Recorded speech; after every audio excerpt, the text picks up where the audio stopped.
We're rolling. Welcome back, everyone. Episode 90 of the Jiu Jitsu Dummies Podcast. No way. 90? 90. Most podcasts don't go past 12. We're 3 better, years in, we're good? better than most. Brought to you by Black Belt Digital Marketing. Anything you need to build your business, web design, Google Ads, graphic design, they can help. Check them out at Black Belt Digital Marketing on Instagram or their website, bbdigitalmarketing.com. Request a free online review of your entire online presence. Okay? I'm Milton Campus. I'm a brown belt training out of South Florida. Bo behind the camera. Hola. Hello, Bo. Miguel riding shotgun. Shout out to our booking manager, Britt.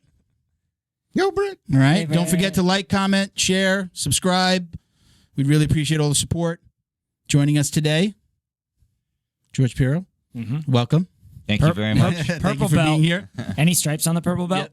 Actually, I have 4. Whoa. Yo, almost four. a brown belt. Oh. Dirty brown. Keep my wrist away from you. I think all the pictures I saw, there was one. Is that the stripes new, Quattro. or that you've had them for a little bit? No, I've had him for a while. Okay. Yeah. You got to post more. He, I think in the last picture I saw, it's like it was one under stripe. promise, over deliver. Yeah, right. You know what I mean? Oh, he's just a one stripe purple belt. Let me do some quick shout outs, right? And then we're going to Absolutely. circle back. So appreciate it. Thank you to our friends over at Flow and Roll. Hands down the best custom gi and no gi gear in the business. I got my shirt on today. What up, Sean? Check their Instagram out at flow_n_roll. Tons of custom designs. They work with academies across the country. We've talked about their pre-order program. If you're a small gym, a new gym, an old gym, you need to buy gis. You don't want to lay out, $10,000, $15,000. Yeah. They have a pre-order program. You put down a few $100s. He'll get your stuff on his website. Your students can order. You'll actually make the same as if you were selling them in your academy, and then you'll get, you can use the profits to buy the stock. And you've laid out a few $100 and you get everything you need. Even if your name is Jim, you can still buy it. He's also doing something really cool where it's like 25, 50, 75, 100 gis. He's also going to give you the patches. Right. So he's running a special right now. So reach out to Sean at Flow and Roll. You can go to the Instagram or check out their website, flowandroll.com. They are still carrying our podcast tee. That one right there that Miguel's got on. Bam, Want bam, to bam. give him a shot of that, It's Bo? the cleanest Go buy one I it. got. Right. So you also get 20% off with code JJD at flowandroll.com. Go buy a All shirt. right. Thank you to the BJJ box for all their support as well. They're our Jiu-Jitsu's favorite monthly subscription box. It's delivered to your door filled with premium Jiu-Jitsu and grappling apparel, equipment, supplements, supplies, snacks, tons more. They find the best products in the world of Jiu-Jitsu and guarantee that every box will be worth more than the cost. So It sure each is. box has, about 4 to 7 items? And there's tiers, right? Yeah, he's got a VIP box, and then he's got Where you get like a quarterly. rashies and stuff like that. And then Yeah, you the got VIP quarterly box is the one that we give away on Instagram. Yeah. And then he's got like a one above that's quarterly, and you get the rash guard. Right. I think is it a rash guard in it too, or just the rash guard? If you love jiu-jitsu and you have disposable income, Yeah. do it.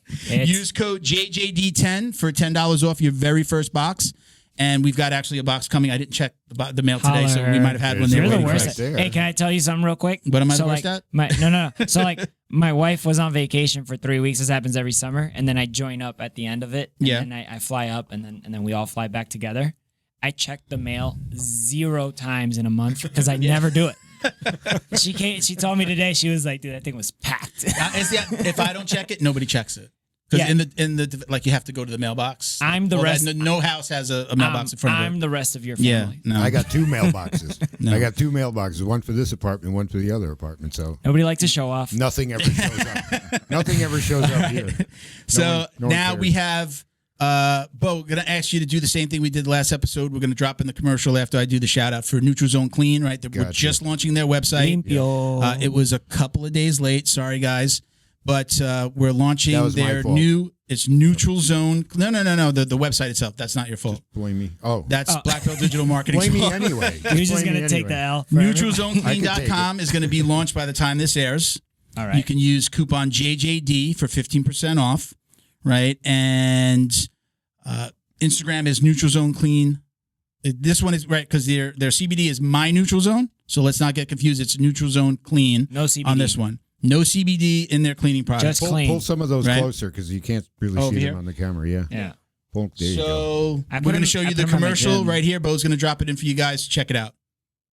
Neutral Zone is combat family owned, so they know you need to keep yourself and your equipment clean. They created Neutral Zone Clean wipes and sprays for just that purpose. Neutral Zone products are formulated to reduce the risk of bacterial and fungal infections. Whatever's making you sweat, weight training, rolling on the mats, yard work, or just working around the house, Neutral Zone Clean wipes and sprays can make you feel and smell refreshed. Use code JJD to get 15% off your online order at neutralzoneclean.com. While you're there, sign up for their newsletter to receive the latest info and updates on product launches like their new shower gel and soap bar coming soon. Are you Neutral Zone Clean? All right. Very cool. Thank you, guys. That's it. We're done, George. We're doing it. We're No, that's live the end now. of the episode. Thank you for coming. That was great. Get out. Listen, thank you again for being here. I should give you like the proper intro that you are an American top team, 4-stripe, purple belt. Yes. Again, you got to post more. I was gonna. Yeah. I had 1 stripe written here. This He's is bad. busy. He's busy getting stripes, Yeah. bro. He can't got no time to take pictures. Dan Lambert doesn't allow former- phones in there. Does it sound? Is it weird to hear that former special agent? It still is a little weird. Yeah. Is it like the Marines? Wait, special Like agent. you're never really out. You know what You're I mean? never really out. Yeah. You know, the FBI is a family, so Yeah. I'm always going to be associated with the FBI, and Yeah. very proud of that That's cool. affiliation. So you're a former now. You never give up. Yeah. You know that. FFBI. Yeah. So again, former special agent in charge of the FBI's Miami field office, right? That's correct. That's exact. That's that nice long title. Did that fit really well on a business card, right? Yeah. So, listen, thank you for doing this. Thank you to Roberto Santiago who kind of put this together for us. You said you knew him from way back, right? He did some. What was it that he did? He actually attended the FBI Citizens Academy that we host twice a year. All right, and you have remained in contact with him since then. Yes. He helped set up the WSVN interview. He did, right? yes. Which we saw this weekend, which That's is awesome. Channel 7, They right? mentioned Jiu Jitsu Dummies at the end. I stayed up. I was like this with my camera, my phone, and just waiting for it to come on. I will say he sent me the video of him recording a television, and he didn't budge. Very It was steady the most still video I've ever seen. Listen, I was excited. Hey, listen, we're getting You were so we're getting, excited, we're you getting were- mentioned you in a were George shocked. Piro segment. I mean, You did better than I did. I didn't even record my own segment. I did post. We'll send it to you. Have you seen that now it's posted as Yes. the segment, right? You've Yeah, seen they, it. actually, So, they sent it to me. I think Roberto. I watched it that night. Was it Sunday night? And then I think they played it again Monday. Monday, Tuesday, several right? times on Monday. Okay. So Oh, I there think you it was go. 11, 12, Yeah. and 4 o'clock. How does it feel? How different is that than what you used to be on the news for? It's very different. Yeah. Of course, previously I'd have to, make sure that I was representing the Bureau in the highest standards and meeting, the FBI's expectations. With this, it was more about, really enjoying the opportunity and the experience. Yeah. That's great. Well put. That's exactly it. Yeah. Yeah, man. It's great. I always like to. My father's going to watch this episode, right? Okay. My father was in law enforcement. He was a New York City transit police officer before the departments merged. Yeah. He retired right before the merger, so he was never NYTPD, right? Mm-hmm. So always proud. My entire life, I mean, I never missed a chance to brag that my dad was a cop. My dad's But wasn't your dad also one of those cops that was undercover at the train station to kind of look out for stuff yeah, too? so Those are the guys I was he afraid did of. something called anti-crime Yeah. when back in the day you were in law Yes. law enforcement before you were an FBI agent. Did anti-crime in New York City, and then he did. It was called the Brooklyn Queens Task Force. It was called the Decoy Squad. So he became a sergeant, and he used to call them kids because they were kids, and they would be in a van and go from station to station, and set up somebody, make them off cop, drunk, passed out on the train or on a bench, and somebody would rob them and they'd arrest them. I always tell everybody, does everybody remember Man, that's Money a track Train? record, Remember bro. Money Train? Absolutely. Yeah. I Money was gonna Train with mention J that, Lo yeah. and who else? Woody Harrelson, And Wesley Snipes. Wesley Snipes, yes. That's how I would explain it to me. Like, wait, what does your dad do? Oh, he's a cop. Yeah. You ever see Money Train? That's how I explained it to Money everybody. Train's been a long They actually did. time. I remember they did a 60 minutes segment on them. He had just joined, but 60 Minutes was already doing a segment on them when they were kind of getting into some trouble and everybody was screaming, entrapment. And that's when they changed the name from Decoy Squad to Brooklyn Queens Task Force, but they never stopped. They just always did it. So Entrapment. What? We're not supposed to rob passed out drunk people? So again, I never miss a chance to brag on my dad, and he's going to see this one. So he'll That's know. New York mentality. Yeah. Right there. 80s at least. So let's go back. So let's talk about, we mentioned American Top Team. So you're training, obviously, like, people know like the affiliations. Where's your home gym? ATT? So my home gym is American Top Team West Pines under Professor Wilson Govea. Okay. Nice. And I did see you. Did you do the interview from the American Top Team in Coconut Creek?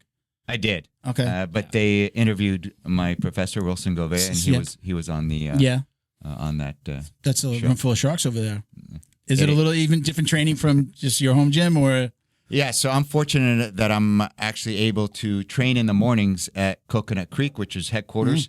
Of course, after COVID, Coconut Creek is closed to the public. Yes. It's limited to professional fighters, but I am fortunate enough that I do have the opportunity. Professional fighter now. I am. Yeah, so in the mornings, I'll do my training there, and in the evenings, of course, under the tutelage of Wilson Govea and the West Pines team. Yeah, do you, in the past, do you throw on the gloves as well? Do you do some MMA, or do you stick into just jiu-jitsu? No, I've done both. Okay. But right now, I'm really focused on just jiu-jitsu, especially as I'm training and preparing for the Worlds in September. Very interesting. That's going to be, there's an argument, right? Like there's adults and then there's masters. You're doing the masters division, right? Yes. Right. So, but like the argument was like, I'm masters too, I believe. And when I was training with Milton, I spoke to Professor Sophia and Professor Felipe, and I was like, hey, man, I want to do adults. And he's like, they were both just like, you should just do your age. And don't think that just because you're doing adults, that it's going to be tougher. It's actually like a blue belt masters 2 is probably just as tough. I don't want to say tougher, but like just as tough, because like, what are you dealing with? You're dealing with a 35 to 40-year-old man who's got his shit together, has time to train, and is hyper-focused on the same task you are. So, like, just think about yourself, you know what? Every time I've done an IBJJF at my weight and at my age, it's been like a similar person. Yeah. Like a person that's just like, I came here to win. Yeah. This is what I trained for. I sacrificed my family time for this. It's never like a gym bro that's 35. Yeah. It's always like a guy who's like an accountant or, because you talk to them afterwards. I mean, you know how IBJJF is. You weigh in, they stick you in the pen, and then you're just in there until your bracket's over. So like naturally you just like, you're like, hey, what's up? Because you're also an adult. That's the difference too. It's like you're not in there with a bunch of kids. It's like a different, like the mental games, I believe, with the older people. Yeah. Is there as well. Are you competing as much? Are you competing more now that you've retired, or were you competing just? No, as much I was before? competing quite a bit before I retired. Regularly. Yes. Yeah. So I really focused on IBJJF tournaments, and of course really focused on not only my ranking but the top tournaments. And where are you ranked? So the highest I've reached was 7 for my age group. Unfortunately, I sustained a pretty serious injury at the beginning of the year. I tore my pectoral major, had to have surgery, so I was out of competing for a while. Wow. So my ranking dropped. I believe I'm number 30 now for my age group. All right. Well, now going back to Wilson, his son trains with you as well. I know his son, but how old is his son? His son is 13 and 13. is a killer. I was going to say. So shout out to Willie. He's incredible. I know he reposted something, but I didn't see how old he was, and I was like, I'm curious. Like, is he a killer like his dad? I mean, he's a killer like his dad. So it's funny. He's about 185, 190. 13. He's just like his dad, and he is as tough and as aggressive as his dad. He's probably 5'8", 5'9" and already. 180. Yeah, at least 180. 13. Man. They don't build them like they used to. We got a couple of them young kids too. I told you guys I used to be 175 at 12 years old, 175 and 5'8" or 5'9". Yeah. Wow. But look, I didn't get any bigger. You peaked too soon, bro. I didn't get, at 13, I was... That was it. 13, I was definitely under 100 pounds. I remember when I was seventh, eighth grade, I was wrestling at 118. At 13? No. So sixth, seventh grade. What is that? 12, 13. The seventh grade, I started wrestling. So that would have been, what is that? That's 13. Yeah, that's 13, that 14, age, yeah. Yeah. That's cute. 180. Wow. Have been like Yeah, my- wider side. my weights for me. mom- So I'm my mom embarrassed was to still tell you, dressing as a freshman, I wrestled. I was 4'9", 86 pounds, and I wrestled 92-pound division, Yeah. which is yeah? the lowest weight class Oh, wow. available. That sucks. You know At what least though? got to You eat. guys were fucking tough, man. Those little guys were Yes. Then- monsters on the Scrappy. mats. Man. Hard. It's like Always hard to drive a half on the lightweights because they would always. I mean, you could just move so quickly. So You know? fortunately, between junior and senior year, I hit a growth spurt and Yeah. grew I to was a 5'11". late bloomer. I grew like 2 inches when I went away to first year when I went away to college. I came back like I was much to like I finally sprouted.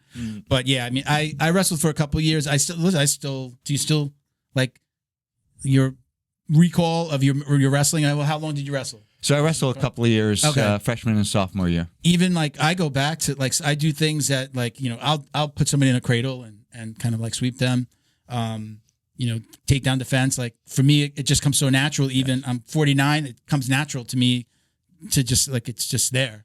But he wrestled as well, right? Yeah. I know the first time we ever rolled together, he started moving and I was like, "Did you used to wrestle?" He's like, "Yeah." I was like, you immediately tell like a You wrestler. can pick it's it the out way, for yeah, sure. Yeah. But So now, who won? he always wins. Brown blue. He's Yeah. I'm just a few years Oh, ahead okay. of I'm him. probably the worst guy and on you the have old man experience to go with it Yeah, too. a little old man strength too. I think is it like, why how's this guy so strong? So I'm eating burgers and fries yesterday. Yep. So, so was going pro always the plan? Was this how long was this plan in place? Was this like you've always dreamed about this, or was this just like I'm retiring, maybe I should go pro?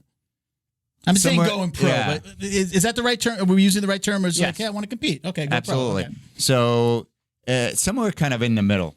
Of course, like everyone else, I grew up watching the UFC and really fell in love with jiu-jitsu. From a law enforcement perspective, of course, in the mid-'90s, the Gracies, in collaboration with LAPD, did a study and found that the majority of law enforcement confrontations ended up on the ground. Mm-hmm.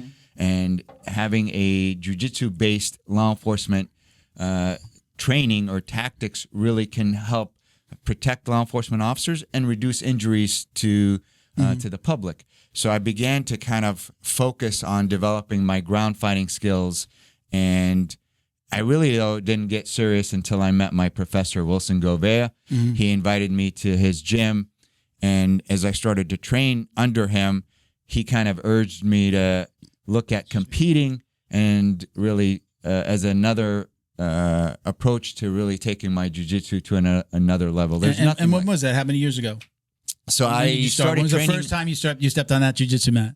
So I started training with him in 2015. Mm-hmm. I had been doing jiu-jitsu prior to on and off. That's what I was going to ask. Yeah, like did you practice jiu-jitsu or a form of jiu-jitsu that was being taught to you when you were in LEO in California? Absolutely. Yeah. So, and then in Phoenix, where I was assigned as an FBI agent, and then, of course, in Virginia. But what would unfortunately happen is I would start training and get back into it, and then I'd end up getting deployed overseas or, some type of major investigation that required all of my time and commitment. So then jiu-jitsu would be put on the back burner. Yeah. And then 6 months or 9 months would pass, and then I'd go back, and then I'd do a couple of months, and then I'm deploying to this country or this location, and then I don't know what you guys call it, but in the Army, we call that the green weenie.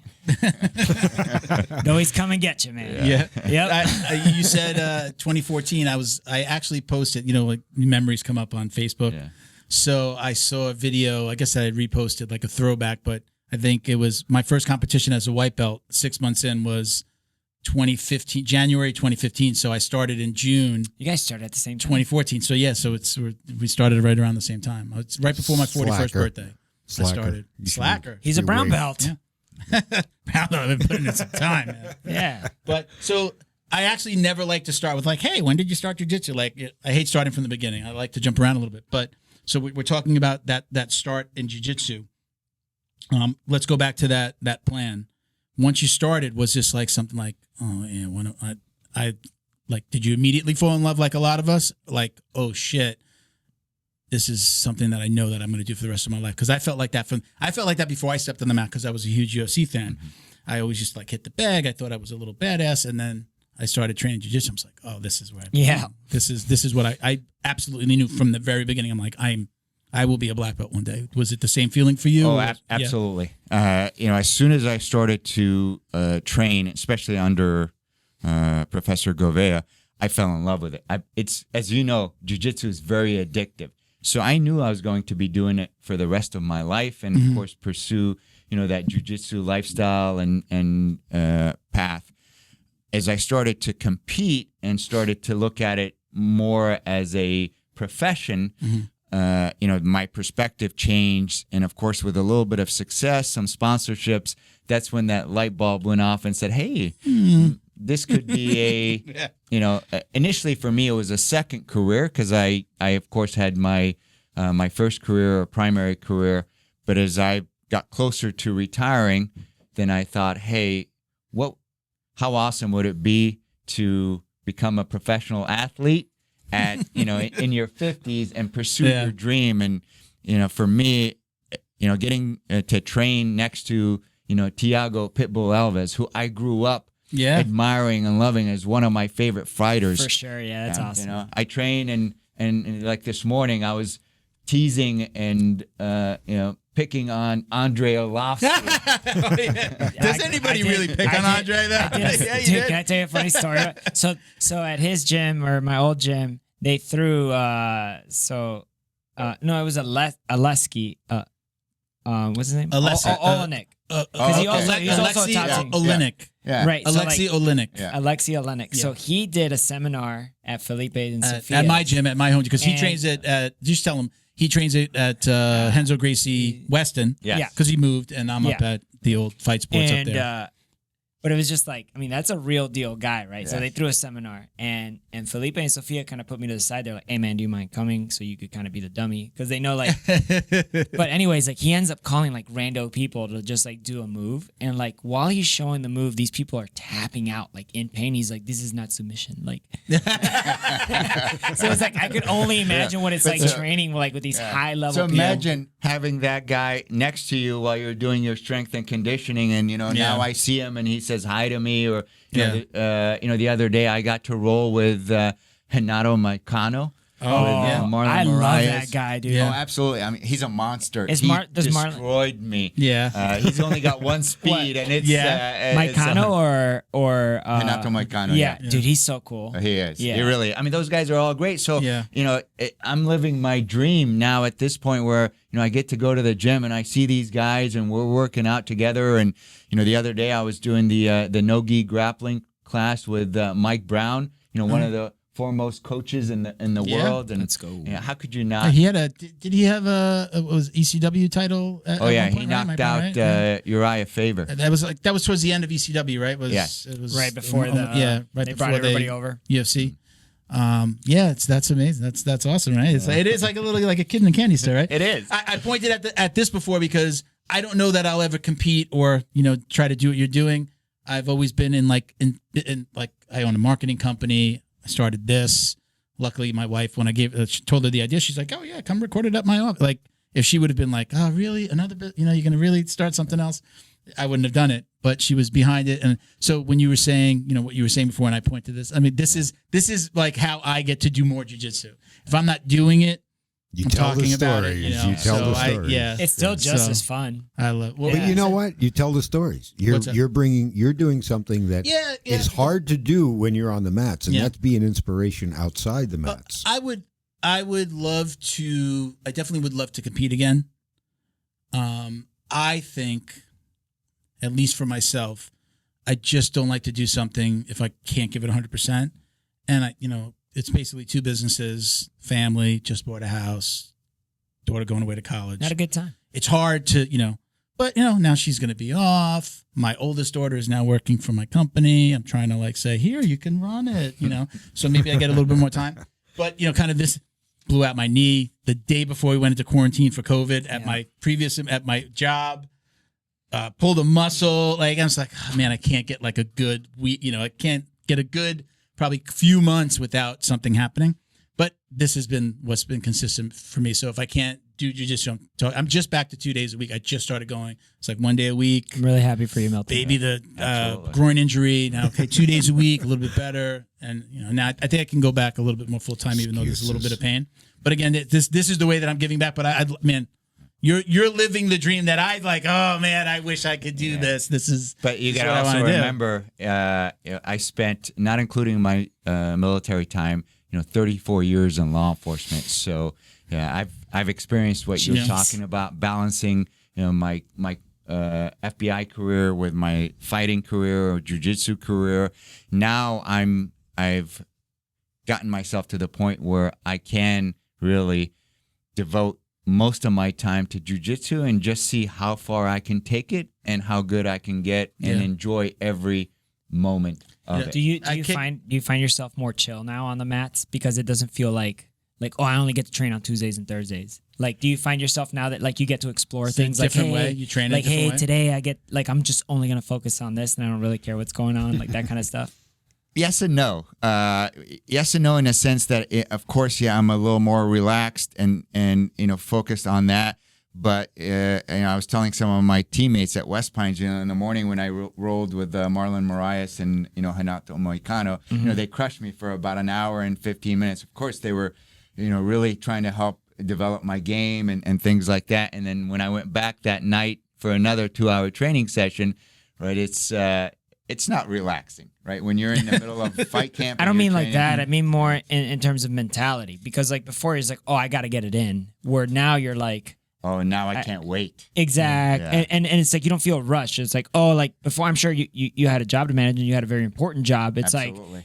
Like you probably went there and you had a couple of emails in your inbox that you really had to answer. And my phone wouldn't stop ringing and emails coming There's always in that one guy. Was there ever a time you had to run out of the gym like, oh shit, 100%, yeah. I remember BRB. Brian, I won't say his last name, but Coral Springs PD. Yeah. Brian. There's so many LEOs. He would be like he always had to leave his phone on. He always put his bag in the back, his weapon, and no lockers there. But he'd always leave his phone on, and sometimes he was just like, he'd get up, go grab his clothes, and he'd run out the door. Same thing with mine. But now, I won't. This. So I think sometimes he used to come on his break. He used to on his break. Hey, what about you know who I'm talking about? Black belt now. He would always have bread in his trunk. Who's that? You remember? Starts with H.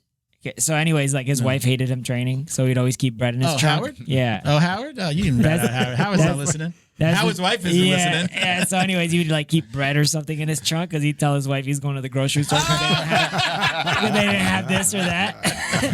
So we got a couple of guys like that. Like, I gotta sweaty, with like a smush bag of bread. You know who's got a family or who's not supposed to be there? Yeah. By who runs off the mat like 5 minutes before the hour's up, and they run out. They don't stick around. That's how addictive jiu-jitsu is, dude. Yeah, absolutely. I get talks like quarterly probably because sometimes like the family life will happen. Yeah. And then like I get in a good groove and then like I start getting more obsessed. Yeah. And then I start going more or like spending extra time like after class.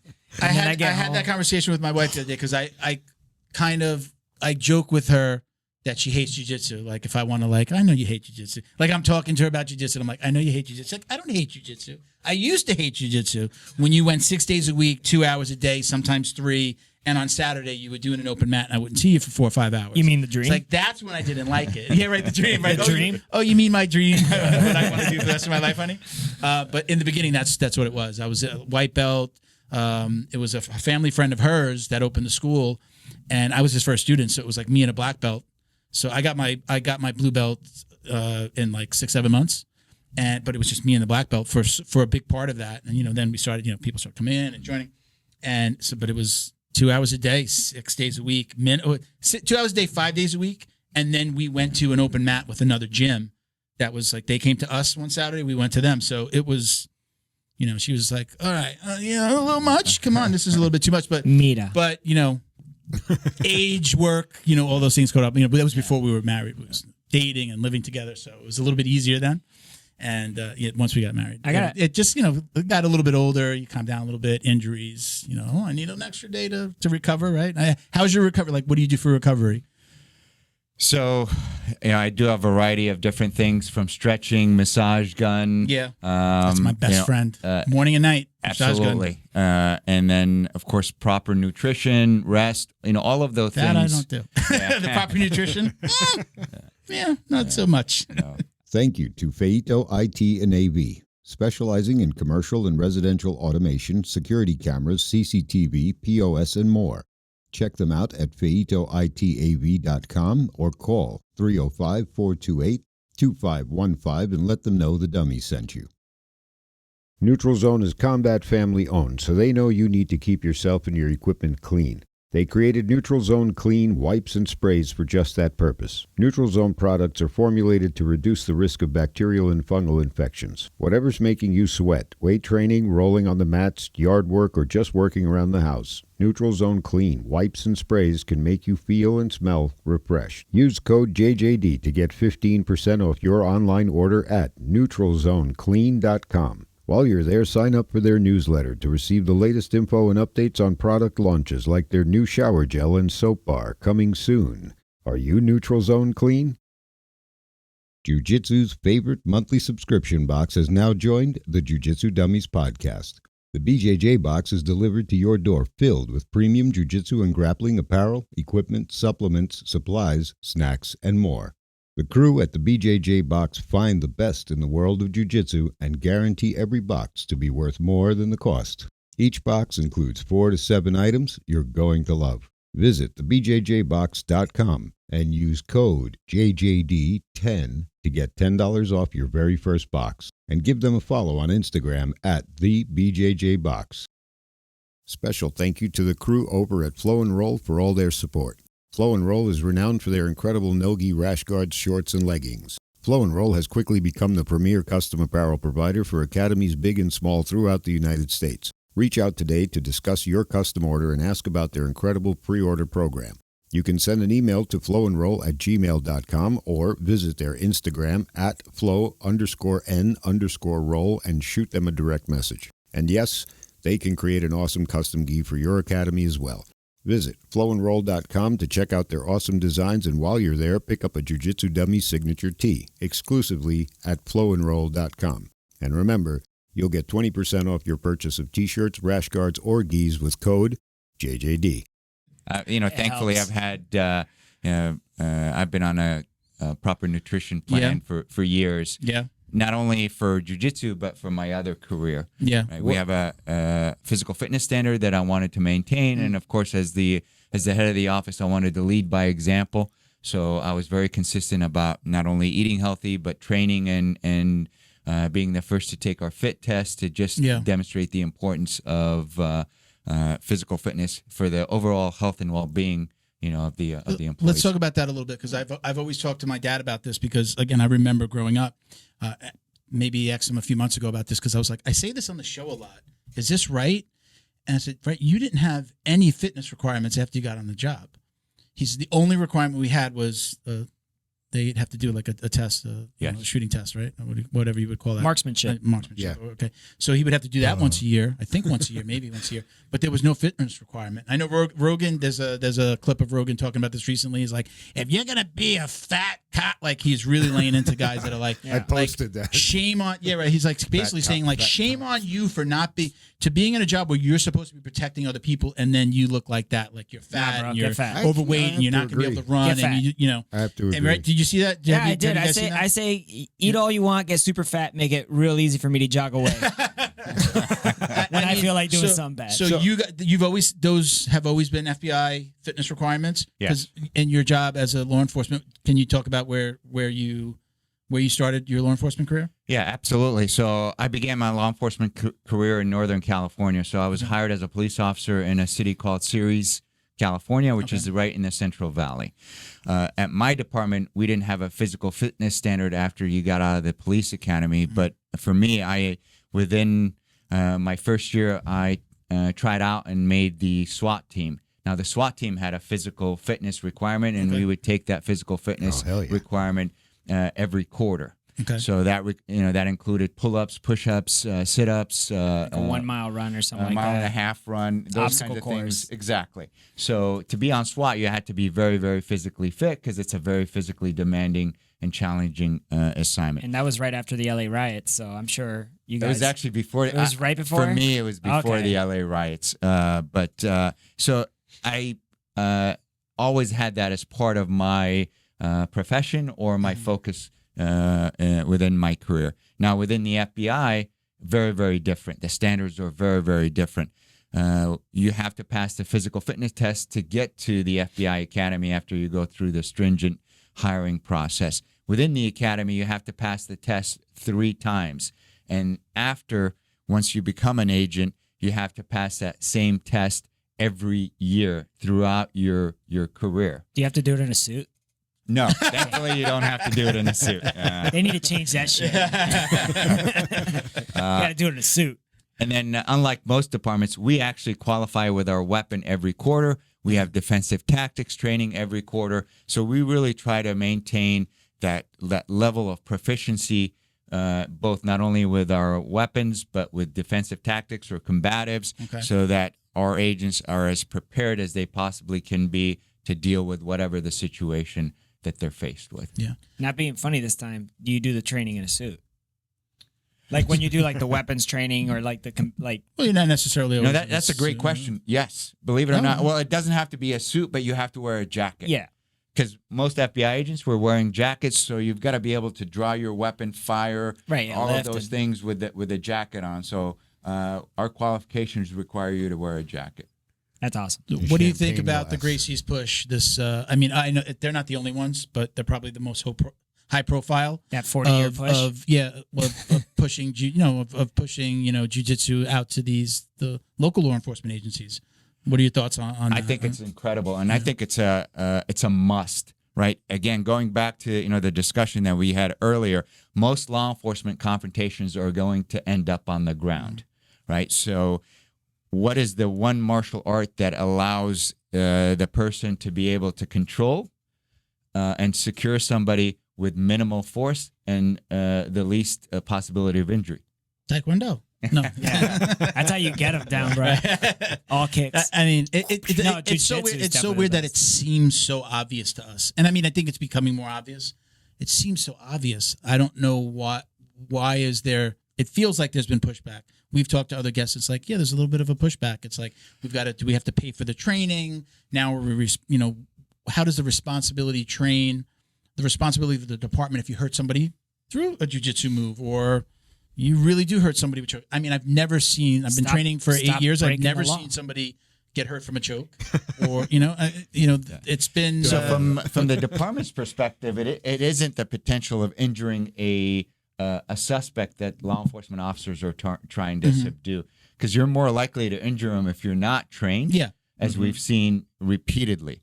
For most cities or departments, the costs are associated with, right? So if it's mandated by the department, so they have to give it to the officers while the officers are on duty. And if an officer gets injured, then they get workers' comp, Yeah, okay. all of those things, and that ends up costing the city money. The officer is going to be out on an injury, and some of the injuries are not ones that are very visible, right? It's not like you tear your ACL or or meniscus or something like that. You're complaining of lower back pain that's hard to disprove, and then you're out indefinitely on workers' comp, and you potentially go out on a large pension things like that. or on an early pension, right? So that it does cost the city money. There is some risk associated with it. For the officers, again, having spent 34 years in law enforcement, I could tell you, change is difficult for officers to accept, right? And we were just talking about physical fitness standards. Like a lot of departments provide incentive for folks to work out to try to reduce liability. But as we've seen, not every law enforcement officer is motivated to want to work out. So imagine saying, hey, now you've got to go train jiu-jitsu and you've got to get to at least a blue belt level. There's going to be so much pushback and resentment and those things. It's a difficult concept to try to instill into a workforce. I remember when we talked to Jason from Jiu-Jitsu 50, probably like more than a year ago. I don't know if you've seen his profile. He does really, he just got his black belt.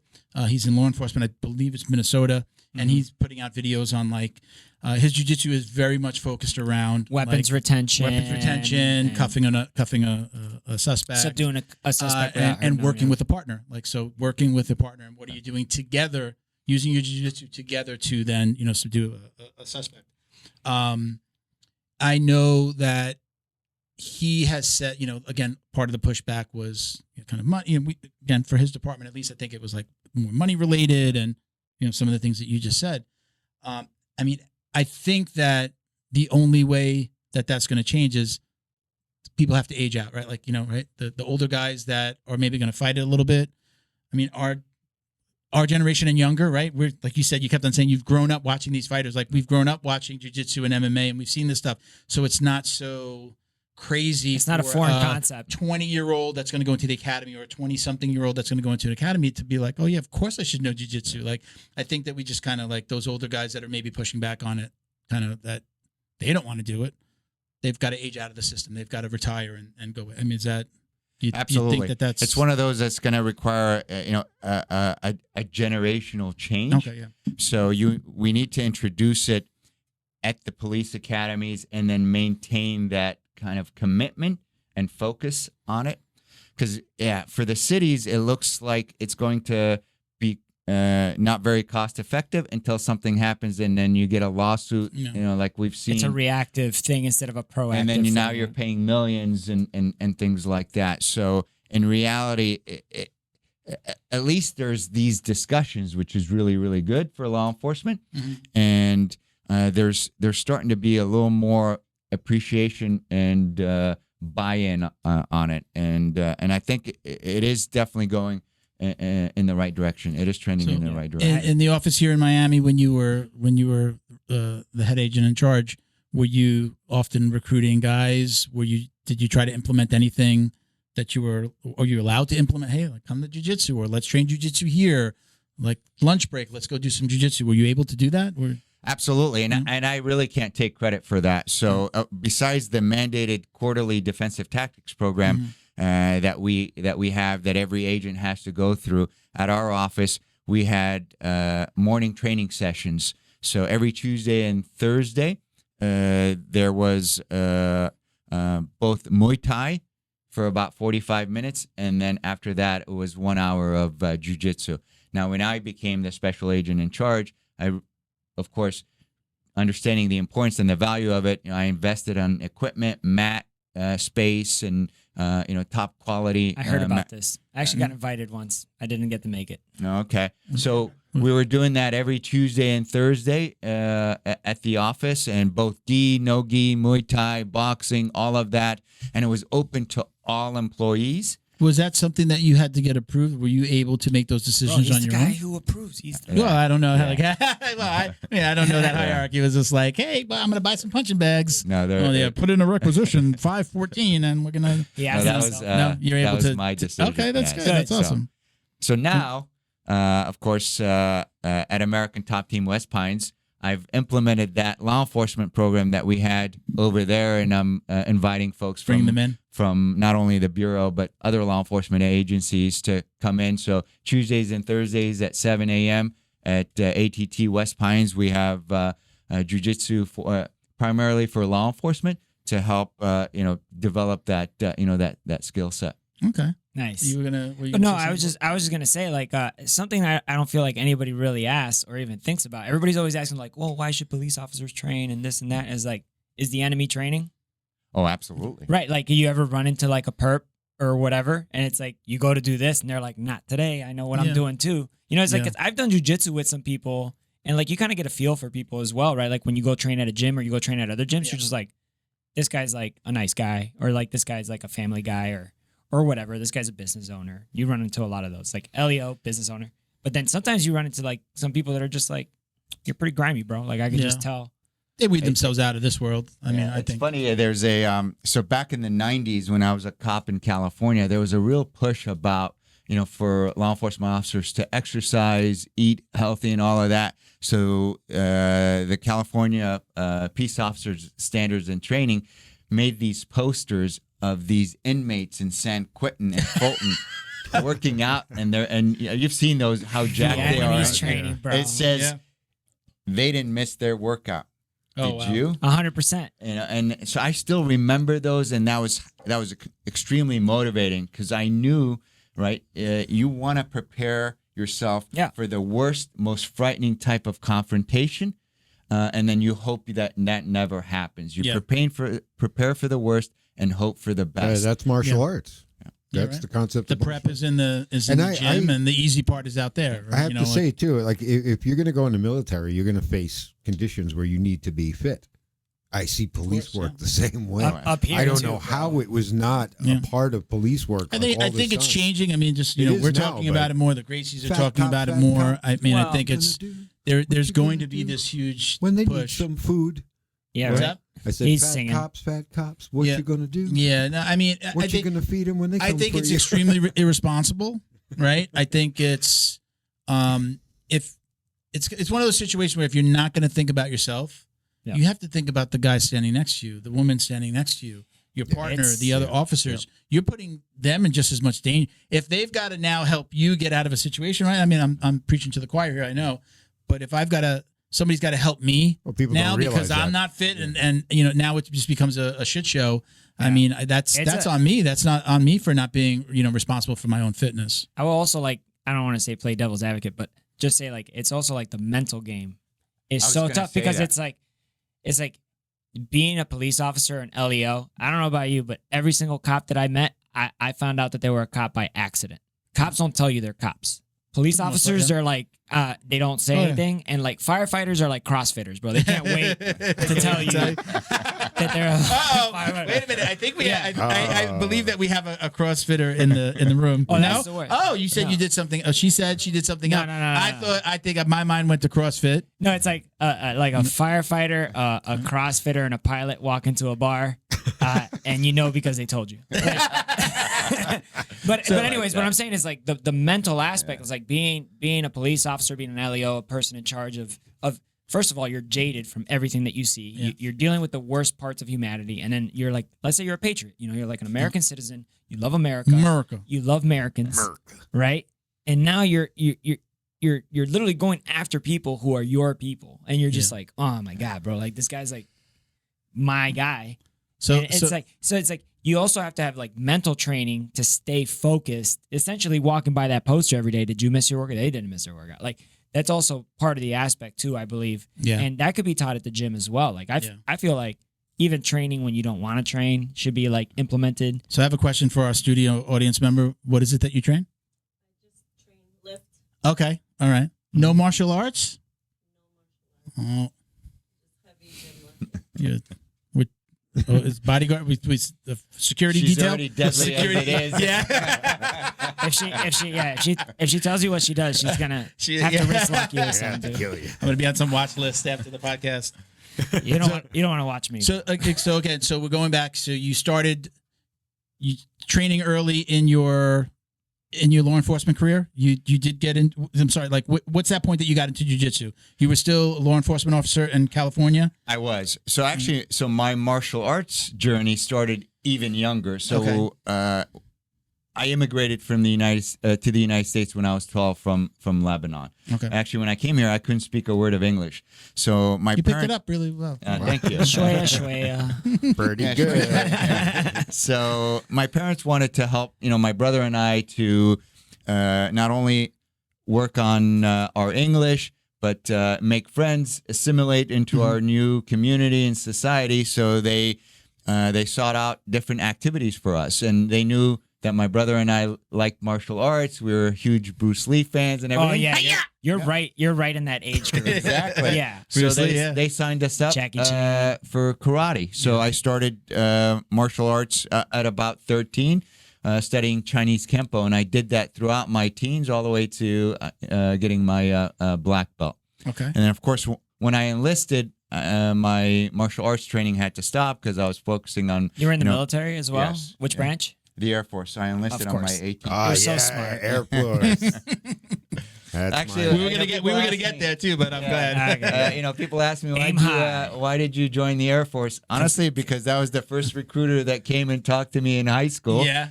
She sold me on the GI Bill. I'll tell you how big of an idiot I was. So like I had a good like ASVAB score, everything GT score was good. I did ROTC all through high school. You know, I was already at E3. You know, I was enlisted and everything. And I had an Air Force recruiter come up to me and he was like, "You go to the academy." And I was like, "No, I'm gonna be in the Army." Like so dumb, so dumb. I turned it down. So you were in the Air Force for how many years?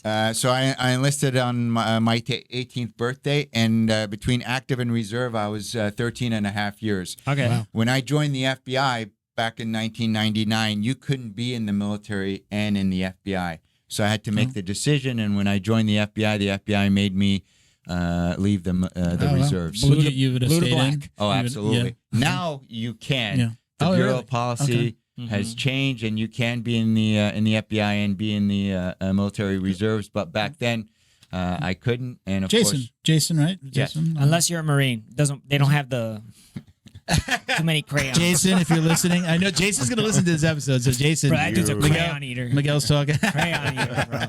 Yeah, it's funny. We talked about like Wow. I never, you know, I knew he was in the, you know, I knew he was a Marine. I guess he was a Marine Reserve. He never talked about anything else. I thought I heard him say like Department of Justice at one point. I don't know. We don't have to talk about like where Yeah. that fits in. He's a But he was janitor. like never. Again, like you say, he never knew. Never talked about it. Never knew. Just knew that every once in a while he was like away for 2 months. He was like, he's gone. I knew when he And then dug we'd his see thumbs we'd into see my a eyeballs. picture of like the American flag, like somewhere on some compound somewhere, but never talked about it, man. He always just was like totally under the radar think there's until he also moved a to DC. stigma. Until Yeah, he but what are you moved- gonna A do, little bit bro? of a Like, stigma. I was like, yeah, I was like, I didn't know he's FBI. My voice went up like that too. I didn't know he's FBI. There's Milton. nothing to talk about. Did your Yeah. dad? Like, what did are you your gonna dad talk talk about? about being a cop? Not too much. Well, Because like when I was growing, if I think back, when I was growing up, I think it was more like he wasn't offering it up. He wasn't like, hey, I'm a cop. You know, he wasn't like. I mean, there's some guys that are like, yeah, I'm in law enforcement. You know, when he retired, my mom bought the whole family. We all got a gold badge, his gold badge. As a matter of fact, I was trying to get onto the NYPD, and I got that as a Christmas gift. And I'm like, did they call? Why are you giving me this? Like, I was all excited, like I didn't even realize it. And I was like, oh, it's like it was my dad's badge. You were And I was ready, like, but bro. I was like, what's going on? And but I think he talked about it more. More later. I mean, there's a close community. All his friends are cops. All his friends are retired cops. One of his best friends is a guy that he went to the academy with. My parents were the godparents to his kids, and you know they're like family. Those are like aunts and uncles to me. I think was the 1013 Club. There's a law enforcement organization. Is it 1013? Is that that's I'm a not code? sure. It's like I think it's the 1013 Club, law enforcement club, and a lot of the guys from New York are in it. So it's like more, spoken about now. He wears that. He still has that badge. He wears it with pride. Yeah, but afterwards it's good. I think it was more like. I mean, I know other cops outside of my father. I would say that a lot of cops were just like, I don't want to get involved. I don't want anybody to know I'm a cop because I don't want to get involved when there's a problem. Everything.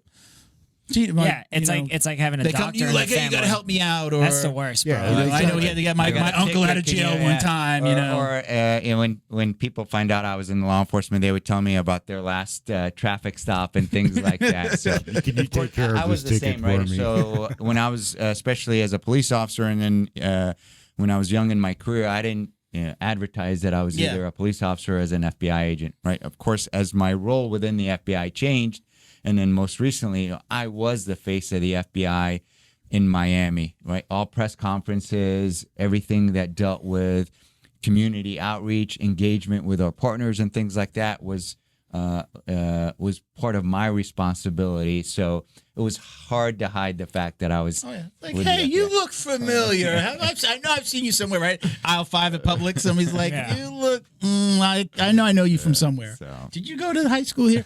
But Yeah. and so let's go back. So okay, so you black belt in Chinese Kempo. Chinese Kempo. When do you get into jiu-jitsu on that timeline? Or again, where I'm trying to go is I want to So know, in the did things mid-90s, change for yep. you as when you started to learn jiu-jitsu?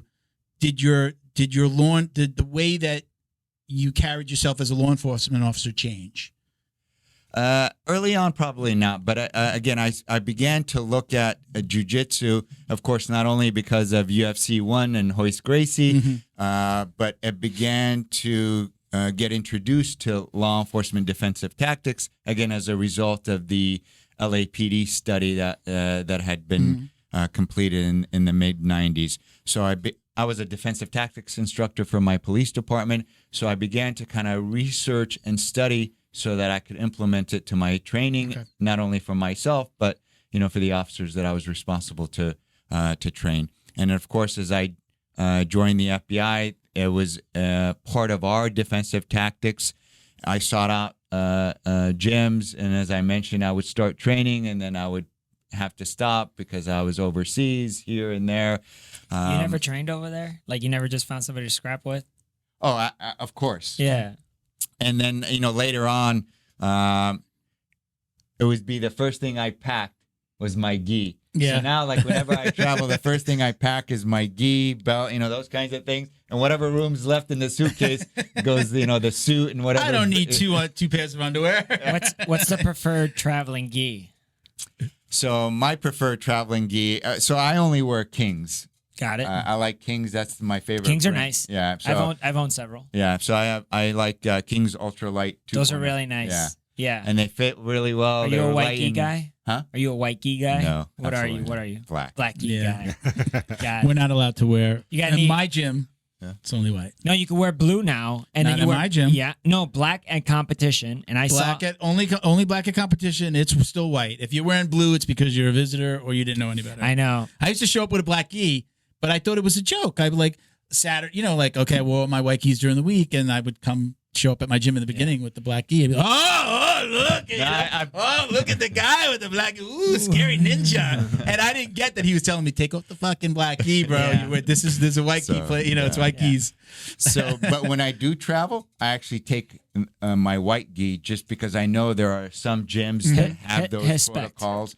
Exactly. You're more likely to encounter somebody that's like it's Yeah. only white Well, here versus no, we only do black here. Like Well, I made that I think mistake. that's- I went to a conference in San Diego. You train at an Kron's? FBI. No, and then I went to the Ribeiro Brothers gym. Yeah. And then they were like white only.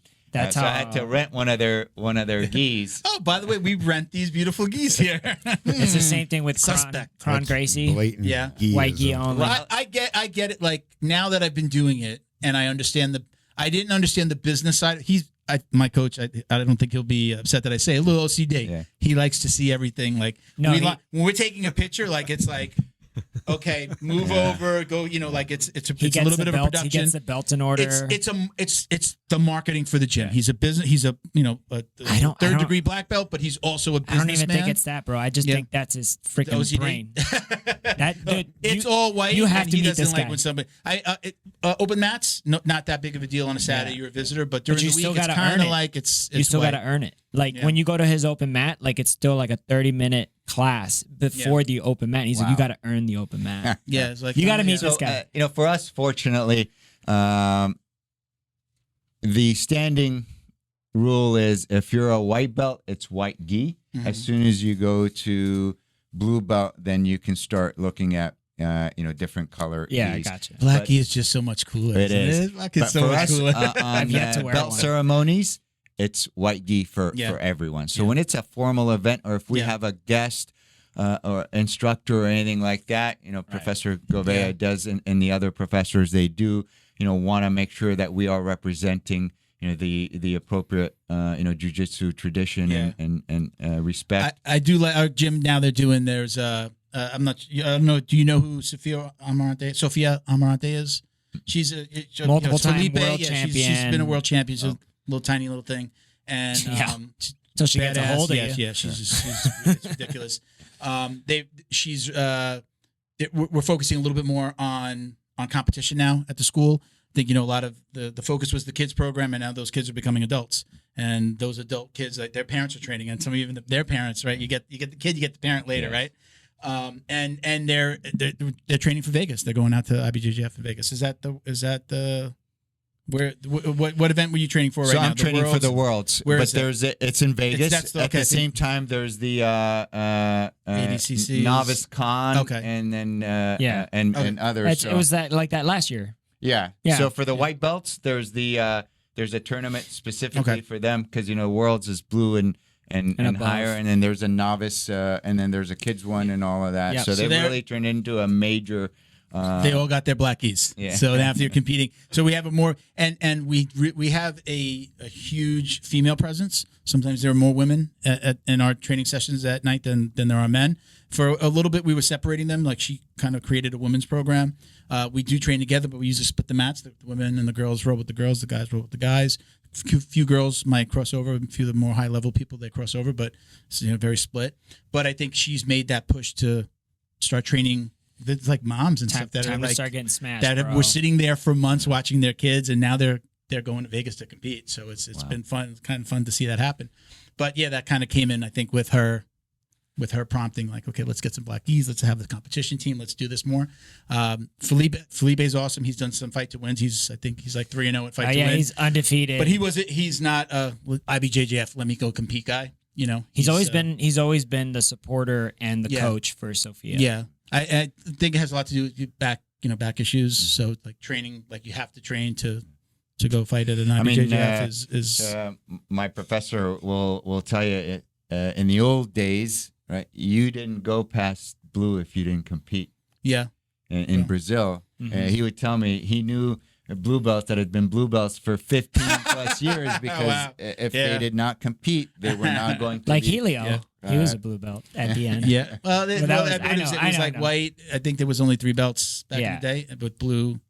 I was think that making was a like joke, a dark, yeah, like but- a navy blue being the one that Elio Gracie wore, and I think Hoist Gracie, that's what he wears, blue, Yeah. And the because he Valente doesn't have brothers anybody as to well. promote him. Yeah. He says, I'm not going to wear a different belt because like his father was the one that always promoted him. So out of respect, he wears the blue. Actually, we had the interview with Sandbaggers, Eli bro. Knight that explained that to us. I didn't realize that. Eli Knight does a lot of like Oh, yeah. jiu-jitsu videos. Do Yeah, you know I who know Eli who is? he is, yeah, He wears a blue tip. Yeah. He wears a blue tip, and I said, "Listen, not that I wanted to buy it. I was googling it to figure like what does the blue tip signify. It's nowhere. He ordered a custom. Nobody even sells it. It was, and he told me the story of It's like an of homage. Hoist Gracie, and It it's an follows homage to Elio. the lineage of Hoist Gracie. Yeah, And, yeah. So what's your stance on smashing brand new people? How do you handle? We talk about that a lot. Do We you? talk Yeah. about like I know, like I'll call myself. I'm very gentle with new people. Again, because I think I see the business side of it, and I know that this is a business for my coach, and if I smash somebody that's on their trial week, it does him no good, right? We want them to come in. We want to smash them later after they commit, right? I'm the opposite. I'm nah. I'm doing like Sports Center highlight reel. Yeah. He grabs the chair from the side. I'm like I haven't. How do you handle that at your school? How do you do it? So everybody's different, right? Yeah. I'm not a fan of smashing The new guy? students, Yeah. especially I'm more about inspiring them and getting them to to grow to love the sport and get addicted to it. So of course I don't just go completely easy on them, but I like to fight at my just above my training partner Their level. Yeah. So I'm pushing them if I'm not in my training camp. So now if I'm in training camp like I am right now, I'm not going to roll with a new person or ideally with a white belt. So I'm going to be with looking Seasoned. to get smashed. Yeah. So I'm picking on guys that I know or they're going to smash me. Like last night I was rolling and one of my teammates like, "All right, what do you want to work on?" And I'm like, "Getting smashed." And he's like, "Okay." And he smashed me for 5 minutes. He was heavier, and younger and stronger. So things like that. So it depends. But if I am going with someone and fairly new, I'm not a fan of. How was your smashing. first like real jiu-jitsu? Because I know you've been like trickled in with martial arts combatives, all that type of training, but like your first real like you go to a real gym, whatever belt you are. Like how was your first real jiu-jitsu experience where you're like, "Oh damn," like. It's funny. So as I mentioned, I've traveled around the world, and when I became serious about jiu-jitsu, I began to pack my gi. So the funniest experience for me is I went to Brazil for work. And Conan Silveira, the head coach at American Top Team, arranged a training session for me, or an opportunity to go An to execution. yes. That's So, why I started to laugh. I'm like, he's like, I know the right guy. He's gonna take you to his gym, and you're gonna get some great training. I'm like, okay, this sounds amazing. What could be better than training jiu-jitsu in Brazil? Yeah. So I text the guy, and he's like, can't wait to train. We're so excited. He's like, here's the address of the gym, right? So I asked the taxi outside of the hotel to take me there, and they refused to take me because it was in a favela. all the way up there. So the hotel concierge got me an Uber that took me to the A favela Uber. to outside of the favela. I wouldn't even go in. Oh shit! And Really? then the guy had to come down, get me, and then walk me up. So I walk into, and it's a Carlson Gracie affiliated gym. It actually didn't have a mat. It was like plywood with a tarp, and that's the mat because one of these Wow. old schools, no AC. So we do the the typical, the warm up, the techniques, and all of that, and it was time to train. And then the professor, the head coach goes, George, you're gonna roll with this guy. And then he brought out this brown belt, young guy, the most jacked guy I had seen, and he had jiu-jitsu tattooed across his chest. Just in case you forgot. I think he was thinking he was probably serious about jiu-jitsu, huh? Yes. No, and so I knew what it was, right? I knew that this guy was going to smash me so that I would be very respectful and polite to everyone the else, gym yeah. and everyone else. And I knew that. the so man enforcer. he was. So for that round, he just destroyed me, Yeah. crushed me. And then afterwards, he was really nice, patted me on the back. And then the professor was like, all right, hey, George, roll with this one. And after that, everybody was welcoming. Just make sure you knew the rules. Exactly. Yeah. So now Not I bad, know wherever I go, Yeah. my first roll, and every gym does that. Your first roll, they're testing you to see Yeah. are you going to be a jerk, Yeah. or Yeah. are you there to really kind of Yeah. benefit from the experience. So I get that every time I go somewhere. And What did you tell They Conan when you said- came home about that experience? I What was did you like, say? oh, that's not what I was thinking you were going to send me, right? Because there's so many great gyms. Yeah. But on the other hand, it was an incredible experience. I would think if it was if I'm thinking if I can like take a peek into his mind, do you think he was saying like, I want you to see how the old school world Absolutely. I want That's you to what get it a was. feel and for he that. told me that. Yeah, This okay. is, Like because where I of came course from. Yeah, he's yeah. a Carlson Gracie black belt. Right? This Isn't is he? the- He's one. Was he Brazilian top team as well? I No, know, like that was, Laborio, right? Laborio, When yeah. he was, but he's like he's like one of the originals from ATT, right? Yes. Yeah, from the beginning, right? Yeah. Oh, absolutely. Yeah, That's awesome. I mean, I would pay to do something like that. yeah. Yeah. So so those are the Were you amazing like, things were you that like I've had. fucking when you're walking out of the favela when nobody would come pick you up? Were you like fucking? At least- no, I had somebody Son of escort a- me out. And, And this was downhill, you know. They're like, good luck, take care, have a nice but walk. I've gotten to do jiu-jitsu in Dubai, so I went to the Nogueira Brothers gym there. And I Okay, rolled yeah. there. I trained jiu-jitsu in Nigeria. Oh wow. Yeah. I did Muay Thai in Thailand. So I've had the opportunity. When you kind of start doing this, the opportunities that that you can pursue and experience are those that you're never going to forget. Do you feel like in your own gym? Do you feel like are you conscious of like somebody new that comes in? Like, are they there for the right reason? Do they know me? Like, just somebody wants to roll with you, like.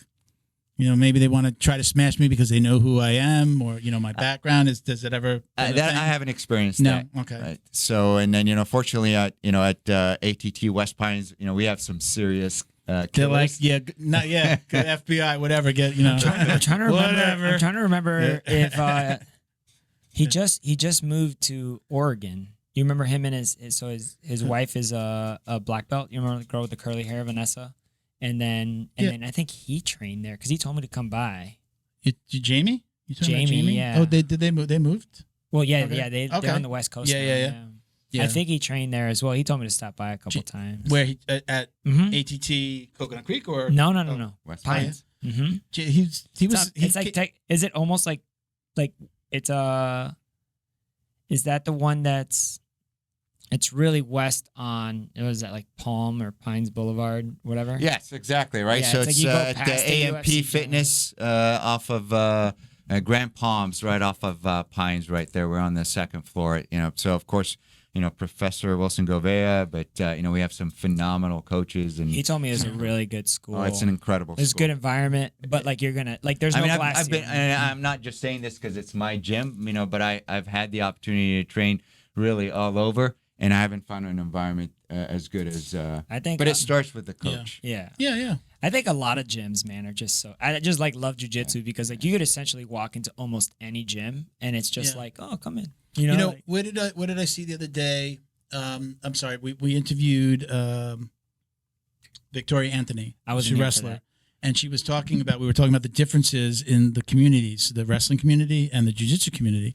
And she's like, with wrestling, it's just like the girls would be like, there's no like shaking hands, be like, get out of here, get out of the way. Like it's like that before, and it's like that after. Where we know, like, even like jiu-jitsu and MMA, right? You see the guys that were going after each other, and in the UFC press conferences, at the end they're hugging and it's respectful. Jiu-jitsu is just like, you just finished choking me. It's just like, hey, you want to go get some acai? You want to go get a slice of pizza? You want to Absolutely. right? It's this. What is it about jiu-jitsu that makes our community so different? Because it's definitely not like, even again in IBJJF, two guys that hate each other. It's very rare to see somebody that's unsportsmanlike. I mean, it's the rarity, right? Absolutely. It's usually not even the fighters. Like sometimes the fighters will have more beef like with that other fighter's coach. Yeah, That's usually what you see. What do you think? No, I mean that's the other really truly appealing thing about jiu-jitsu. It is it does provide that positive environment. Like some of my friends now are folks that I've actually faced in different tournaments, and I've maintained contact, and we exchange not only text, but we follow each other on social media now, and to see how they're training. that as well, because I know I'm going to face that guy. But we are supportive. It is a very supportive culture, and there is that mutual respect because we all know, the experience, and then what it takes, the dedication, the commitment, The effort, for sure. Yeah. And then the true spirit of martial arts. Yeah. That's what I like about it. I definitely think jiu-jitsu specifically. Again, we talk about this a lot. That it's definitely going to weed out the assholes. It's very rare that there's a jerk in a gym that's there for a long time. Jerk in the gym. It's really it's really hard for a guilty. guy like that to thrive, to learn, for people to want to train with that person. And, they wind up just weeding themselves out. They're like, okay, nobody wants to train with me. Nobody wants to roll with me. I try to match people up. ask me that question, about, my teammates or the gym. And I always give them, that honest answer that there's nobody in my gym that I don't really, really like. Yeah. I literally, everybody in my gym I like. We're teammates, we're friends, we're kind of a family. And it's one of those few environments where you kind of have that connection, that click, that culture, that Camaraderie. Look, everybody that's been involved exactly. with the show that helped me get it started, everyone was a teammate. Yeah. Everybody And was the same supportive. gym. Everybody had their own very different personality, but they were all part of the gym, with the exception of Bo, who we still can't get on the mat. I even gave him a black gi with a white belt. He wears So I have Havaianas. to do it. Yeah. If you see him, you'll see him on a normal day. You'll see him in a jiu-jitsu shirt because of all the stuff that we get. You'll see him. You think he trains jiu-jitsu. He's got all the whole good parts. culture. He does all the good parts. He eats acai. He's tan. He's got beautiful legs. Partakes in Yeah. the And like wears Havaianas, jiu-jitsu shirts. yeah. You know what I mean? Doesn't train. If got- you see him though, you think like he's got the whole like surf culture down, Nah, but yeah. I got he's the missing whole the image. jiu-jitsu. I got the image going. I got Yeah. the image. Yeah. Fake it Okay. till you make it, baby. Time out. Sure. Real quick, everybody pull the mic Oh. in a little bit more. All right. Yeah. So 'Cause we're one thing, strained. like So even when- if you're gonna like talk to, try to do this, Yep. that's why you kind of see me. It looks Yeah. like I got my head like up. Oh, his neck must be Yeah, hurting. it's a strange pivot. You'll kind of hear Yeah. right. You're Yes. hearing you hear I yourself get when it. you're like, oh You'll yeah, I'm fake. going. I was around that the was my side. other question. Is everybody hearing well in the? Yeah, I'm good. Okay. Bit late in the I'm game good. for that, but all right. So Ready? go ahead. 3, All right. 2. So have you ever used, has there ever been a situation just in your personal life? Like my coach jokes a lot about, he's like, I'm teaching you jujitsu so that the old lady in aisle 5 that you get into an argument with in public, so like, You're you know, winning. Has there ever been a time where you've had to use just in your personal life, not in the capacity as an LEO, but just in your personal life where maybe a bar fight, something's happened? Have you ever had to? No. Thankfully, no. Yeah. But I'll be honest, again, after 30 years of law enforcement, I avoid putting myself in those situations. Yeah. That's the key. And I try to avoid, getting myself in a situation where I find It's amazing. I stopped getting in trouble when I stopped going into the clubs. Yeah. It's amazing. Just ended. I've always avoided fights. I was such a wuss. I never got into fights. No, the one thing the minute jiu-jitsu they has got really into helped is, not only does it instill, the self-confidence and all of those things, but now, again, where I am in life, I'm going to walk away Yeah. from, from a Buy you a situation, because I'm one. We've talked about it. Mature Where enough to now. I'm gonna hurt if we get it. I'm going to wind up hurting that person. It's going to be more trouble than it's worth because this person's probably going to be the one that winds up getting hurt in this situation. Right. That, and then you never know what could happen, and is the person cutting you off, or somebody at the supermarket getting the last thing that you wanted. Is it really worth? Can't the jiu-jitsu a potential? gun. Zero road rage. Yeah. I have zero road rage. Not I tell me. when my wife is driving and she's like, yes, I'm like, you don't know. Okay, maybe he's an asshole, but you don't. That guy could be on the way to the hospital because his wife's having a baby. Yeah. Maybe he had a bad day, but maybe there's something going on. Just let it go. That's not even worth Exactly. getting excited about. You just don't know what that guy's going through. Maybe there's something going on, but or maybe he just wants to get home because he wants to have a beer. I don't know, have but I'm no- not going to let that get me excited. I have no sympathy on. I the know road. for me, jiu-jitsu helped me with that because I definitely got into some, go out to the clubs, single guy, didn't get married till I was in my Hothead. 40s. I was out there. I was getting in trouble, and we were doing stupid shit. You do stupid shit when you're, when you have no responsibilities, and you idle don't hands, have the man. discipline of. I don't. Once I was still You're single when freaking I hotheads. started jiu-jitsu, and I started to realize I'm like, oh shit. What I realized was, I don't know what these other guys know, right? Because I'm rolling with an accountant. I'm rolling with a law enforcement officer. Secret I'm assassins, rolling bro. with housewives. Right? We used to train. I'm rolling with. I don't know what that guy knows. And then in Florida, it's like the wild. I call it the Wild West. Like everybody could be carrying these days. So it's like it's not worth it. But that didn't really happen for me. Not that I was like running around punching people in the face, but it didn't happen to me until I really started to get into jiu-jitsu and I started to realize I'm like, okay, yeah.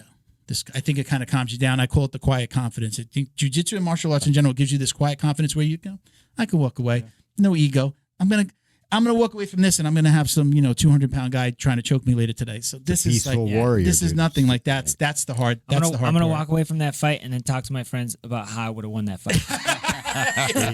It's the peaceful warrior concept. So we talked before about some people might recognize you, right? So hey, I know you. If you don't mind, can we talk a little bit about what kind of did elevate you a little bit in the public eye, right? The Saddam interrogation, right? Yes. Can you talk about that a little bit? Of course, yeah, absolutely. So I mean, I was watching some of your interviews and things like that, but you were in the FBI for 5 years at that point. Just under 5. How did you feel in that moment? Did you feel ready for that, or was it like, what is going on here? couldn't imagine Isn't there somebody that's been on for 10 years or maybe that wants to do this? Like, was it that, or did you walk in and you knew that you were the man for the job? Oh no! When I got that call, I was scared. Yeah. Crapless. Yeah, absolutely. It was, so when they first told me that I had been selected to interrogate Saddam Hussein, it was a really, really scary feeling. More so because I knew what it meant, and the responsibility that came with that. I was going to be representing the FBI, and I definitely did not want to be the one to let the FBI down or fail to meet expectations. Those kinds of things were more at what I was. It wasn't expecting. about him. No, It was about bad. And your also, stuff. also your but also a family, little bit too, about man. him. Like, And you're it's- Middle Eastern. yes. Yeah. But when you think about it, when I first thought about it, he was larger than life. He brought this country to 2 wars. Watched him on the world stage for a number of years. It's like saying, "Hey, you're gonna interview the president of the United States." Initially there's going to be those reservations, those fears, those anxiety. Once I started, it's just like getting ready for a jiu-jitsu match, right? when you're waiting, it's the anxiety. But once you start Warm really, up. all of that is gone. So when I started preparing for the interrogation, developing my interview plan, all of those things, those thoughts immediately went away. And then I started to think Focus about on what you were good at. They picked you for a reason, right? yeah. And then it becomes, like anything else, right? You're in the middle of it. You're not thinking about everything else. And I really actually equate it to jiu-jitsu. It's strategy. I'm sitting here. I'm trying to predict what move he's going to make. How am I going to sweep him? Yeah. How am I going to, dominate Let him get the sweep. Yeah. So it's a mental chess game, or I like to call it intellectual combat. Yeah. It's my mind against the other person's, and one's going to win, one's going to lose, and who's ever better, who's ever more prepared, who's ever stronger is going to win at the end of the day. And that's what, that's one of the reasons why I was really drawn to interrogations, and I found that out, not only did it appeal to me, that, I was pretty good at it. Was there a point where you were like, okay, I'm like days, weeks, months that you were like, okay, I'm comfortable now. Now this is, this is a normal day at the office now. With him or just an interrogation? No, with him. Yeah, no, absolutely. So I'll tell you, my biggest fear, what really scared me was going all the way there, being selected, all of this preparation, flying to Iraq, which was very, very difficult because it's not easy to get to Iraq in the middle of a war and those kinds of things. Get there and have all of this stuff done, walk in and say, how you doing? I'm George Piro. I'm here to talk to you. And he goes, get out. Yeah. Then I'd have to turn around, get back on that plane, make that long, sad journey home. And hold on, you gotta eat Subway at BIOP before you leave. So that was my biggest fear. So for me, my first goal was just to get him to talk to me. Let his guard down a little bit. Second one was to get him to ask me to come back. Third was to get him to ask me to go outside. So it's can you explain that? You really he had to be kind of invite you in a little bit? Well, no, it wasn't necessarily invite that? me in, but I wanted him to actually ask me. So here's what happened. Our first interaction, he was sick. He asked to see a doctor. The doctor only spoke English. Saddam only spoke Arabic. I was in a position, and there was really no one else with the clearance to translate for the doctor, because where Saddam was being held was highly classified. Okay. So they said, hey, you're stuck. So this you were is that your problem. conduit to I some was the things that conduit he needed. between him and getting the medical attention that he needed. And he was in a vulnerable position where he needed you, essentially. Well, developing that rapport, as we talked about, and the dependency and all of those kinds of things. So at the conclusion of that, I wanted him to say, hey, come back, because I want you to come back. Yeah. So it was more about, him mentally making that Almost gesture. and kind of needing you. Yeah, like, exactly. now I know that I need this guy, and this is the guy that I want. I think to come eventually back. you come to terms in what type of position you're in. Yeah. And then it's So, like the 5 stages yeah. of grief, I would think. Like at first it's like denial, and then you're angry, and then you're like, oh, okay. But when you think about it, it's more about passive submission to authority, right? So initially he was very, very resistant to being told what to do. He was very guarded. He was, he didn't want to, answer a lot of questions and everything like that, which is, you expect that. Yeah. But what, over time, I just wanted him to slowly and passively submit to my authority, my position, and, ask me to come back. Another thing that, we did was we controlled time. Like, so he wanted to know what time it was all the time. The only person that had a watch was me. Mm-hmm. So for him to get the time, he could only ask one person for that. And I would gladly provide it to him and everything like that. What he didn't realize is that over time, he was passively submitting to my authority. Did you give him the real time, or you said you controlled time? I gave him the real time, and I would show him my watch, which would drive him nuts. Okay. Yeah. Because he was realizing how long he had been in there? Is that what you mean? Or Well, yeah. So if you've gone through SEER training, I know you were in the military, right? Survival, evasion, resistance, and escape training. One of the things that they tell you is you cannot give up time, right? If you give up, wanting to know what time it is, what day it is, how long you've been in captivity, you're basically giving up.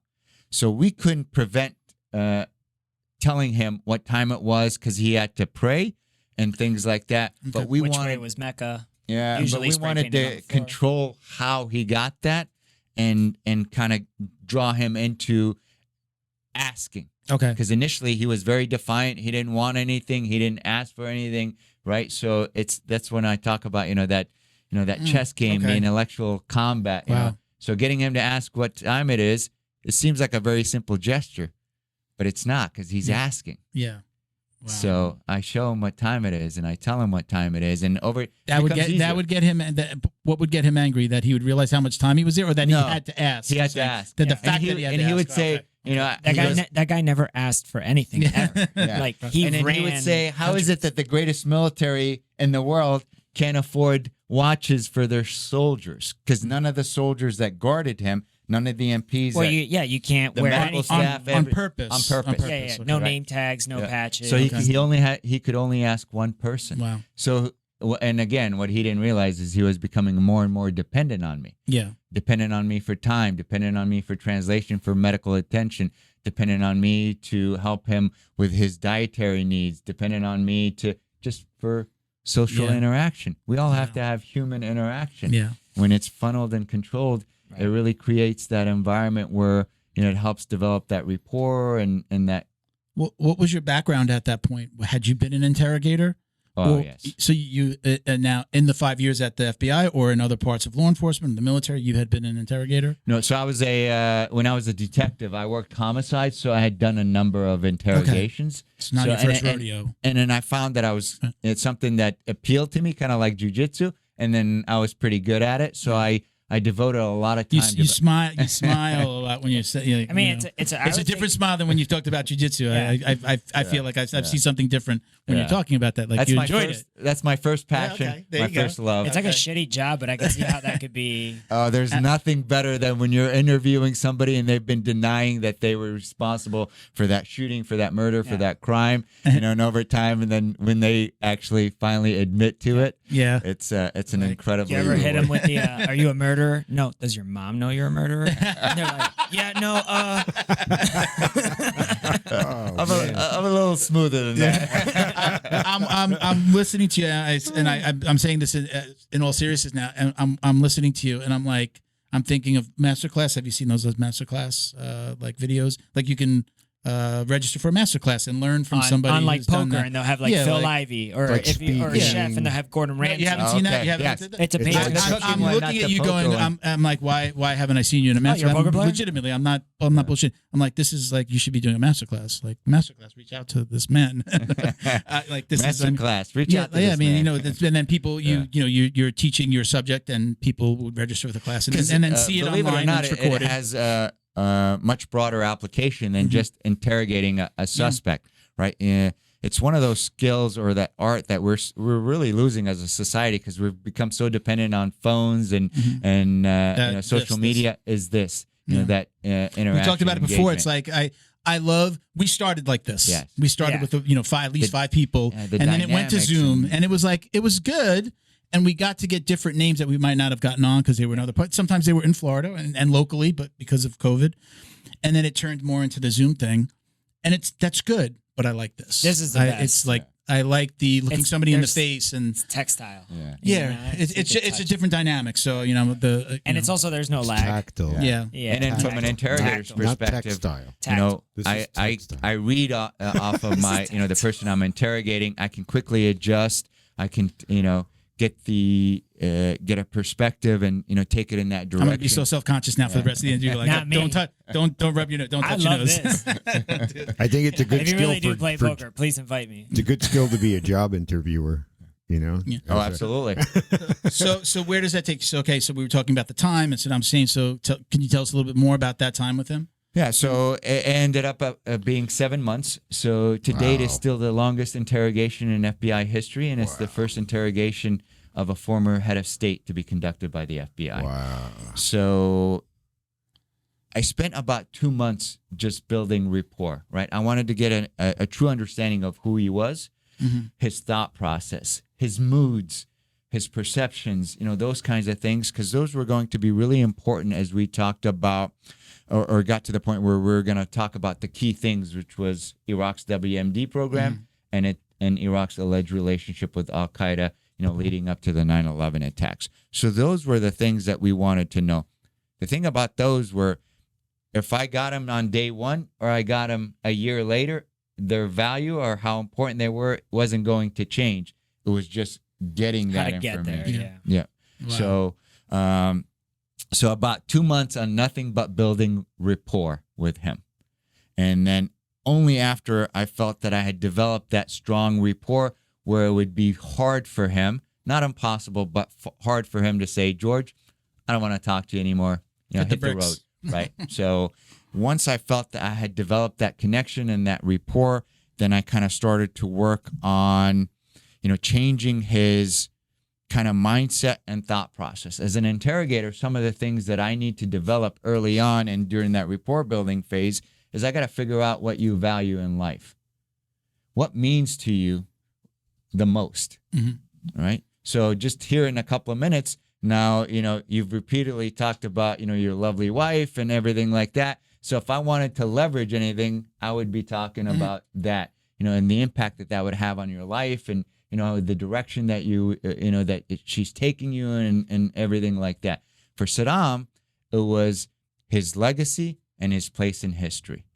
So the next phase worked on... Not a selfish man at all. Yeah, very, very selfish, right? So talked about that, and I did a comparison against historical leaders in Iraq and how they're viewed, respected, admired, accomplishments, and then looked at his and how is the world going to remember him to get him to really start accepting some responsibility or some criticism and kind of changing that perspective. And then I got lucky. Like the old saying, sometimes it's better to be lucky than good, right? He got sick. I had to take him to the hospital. And that experience really, really brought us together. And what I mean by that is that we had to fly on a Black Hawk to get to the green zone to where the hospital was. And we're at Cropper, which is at the airport. So it's about a 35-minute helicopter ride. As you know, a combat takeoff on a Black Hawk and a Straight up, baby. Oh, yeah. Let's go. It's almost like a roller coaster ride. I mean, most also people on a regular, just a C-130 or C-17, they just freaking go, wah! So I didn't realize he was afraid of flying. And he's blindfolded, shackled. So when he's blindfolded, he can't know where he is. Yeah, exactly. Because all prisoners are transported. He knows the that country way. pretty well. So when we took off, he started to have a panic attack. So the only person next to him is me, and the only thing I could do is for 35 minutes was try to comfort him. And I'm whispering to him in his ear, and I'm trying to really calm him and everything like that. And during the entire time in the hospital, I never left his side. That had a really lasting imprinted impact on him. Exactly. Yeah. So it got our relationship got so tight that it became hard for him to lie to me. Yeah. And only then did we start talking about WMD and Al Qaeda and things like that. So that was about month 5. And then once we got what we needed from him, he was turned over to the Iraqis so that they could prosecute him for his atrocities. Wow. In that time, do you start to develop feeling, like, I don't know a better word, like feeling for that person? Do you like empathy, I guess, right? Do you start to empathize with him and feel bad for him? And, almost, is there a real friendship that can evolve from a situation like that? Like, he's a horrible person, but for me, thankfully, I never developed those feelings. Does that happen? I mean, can that happen? Almost happen. Like what's that syndrome? It's called Stockholm syndrome. Like Stockholm syndrome, right? Yes. So you're almost. So I didn't have that. No, okay, all right. What you said, when you develop a relationship, and the way you're saying there's a couple of reasons why that didn't happen for me, and it really helped me. One, again, I understood why I was there. In the FBI, we have a very popular saying: successes belong to the organization, failures belong to the individual. If you do something good in the FBI, nobody cares, because that's the norm and that's the expectation. You do something bad, you become famous. Yeah. So I didn't want to be the one to. That is funny. I didn't want to be the one to let the FBI down. So the pressure was on to make sure I met the expectations and the standards of the FBI. Second, when you're reading what mustard and sarin gas does to women, children, the elderly, which were the majority of its victims, and you see a really clear understanding of the atrocities that took place while he was the dictator and things like that, it's easy to stay Easy to very draw that line.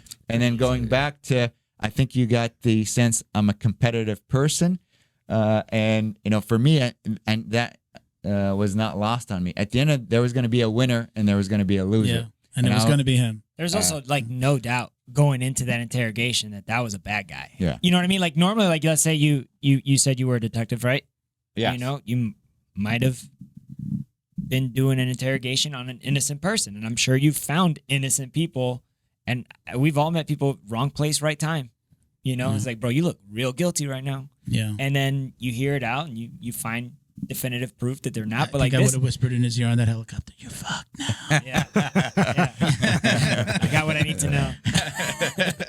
Well, but having said all that, Yeah. he was a very charismatic, very charming person, incredible sense of humor. So having to spend 5 to 7 hours with him every single day was easy because it was enjoyable in this sense, Yeah. right? So very, is very Ted tough. Bundy. Exactly. Dynamic. But Most on the other hand, psychopaths are. it wasn't very difficult for me to spend that kind of time. Mhm. Now, having said all that, right, when he was executed, I was given the opportunity to go to his execution, but I passed on that, and I'm really glad I did. I did my job. I met my responsibility. I represented the FBI. I performed my mission, but I didn't want to be there. no regrets about not doing that. Absolutely no regrets. I'm so glad I didn't do that. You Yeah. didn't have to go to the Yeah. graduation. That's no fun, man. So how did things change when you came back? I mean, it's obviously a career changing event, right? Where did you once you came? Did you come back? Did you immediately come down to Miami where they're like, give this guy Miami? No. Pizza party?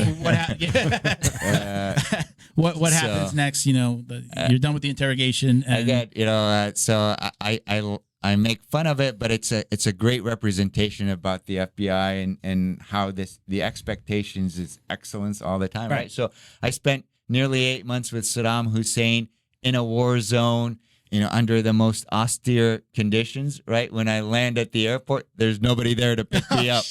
That's what I like. That's what I like.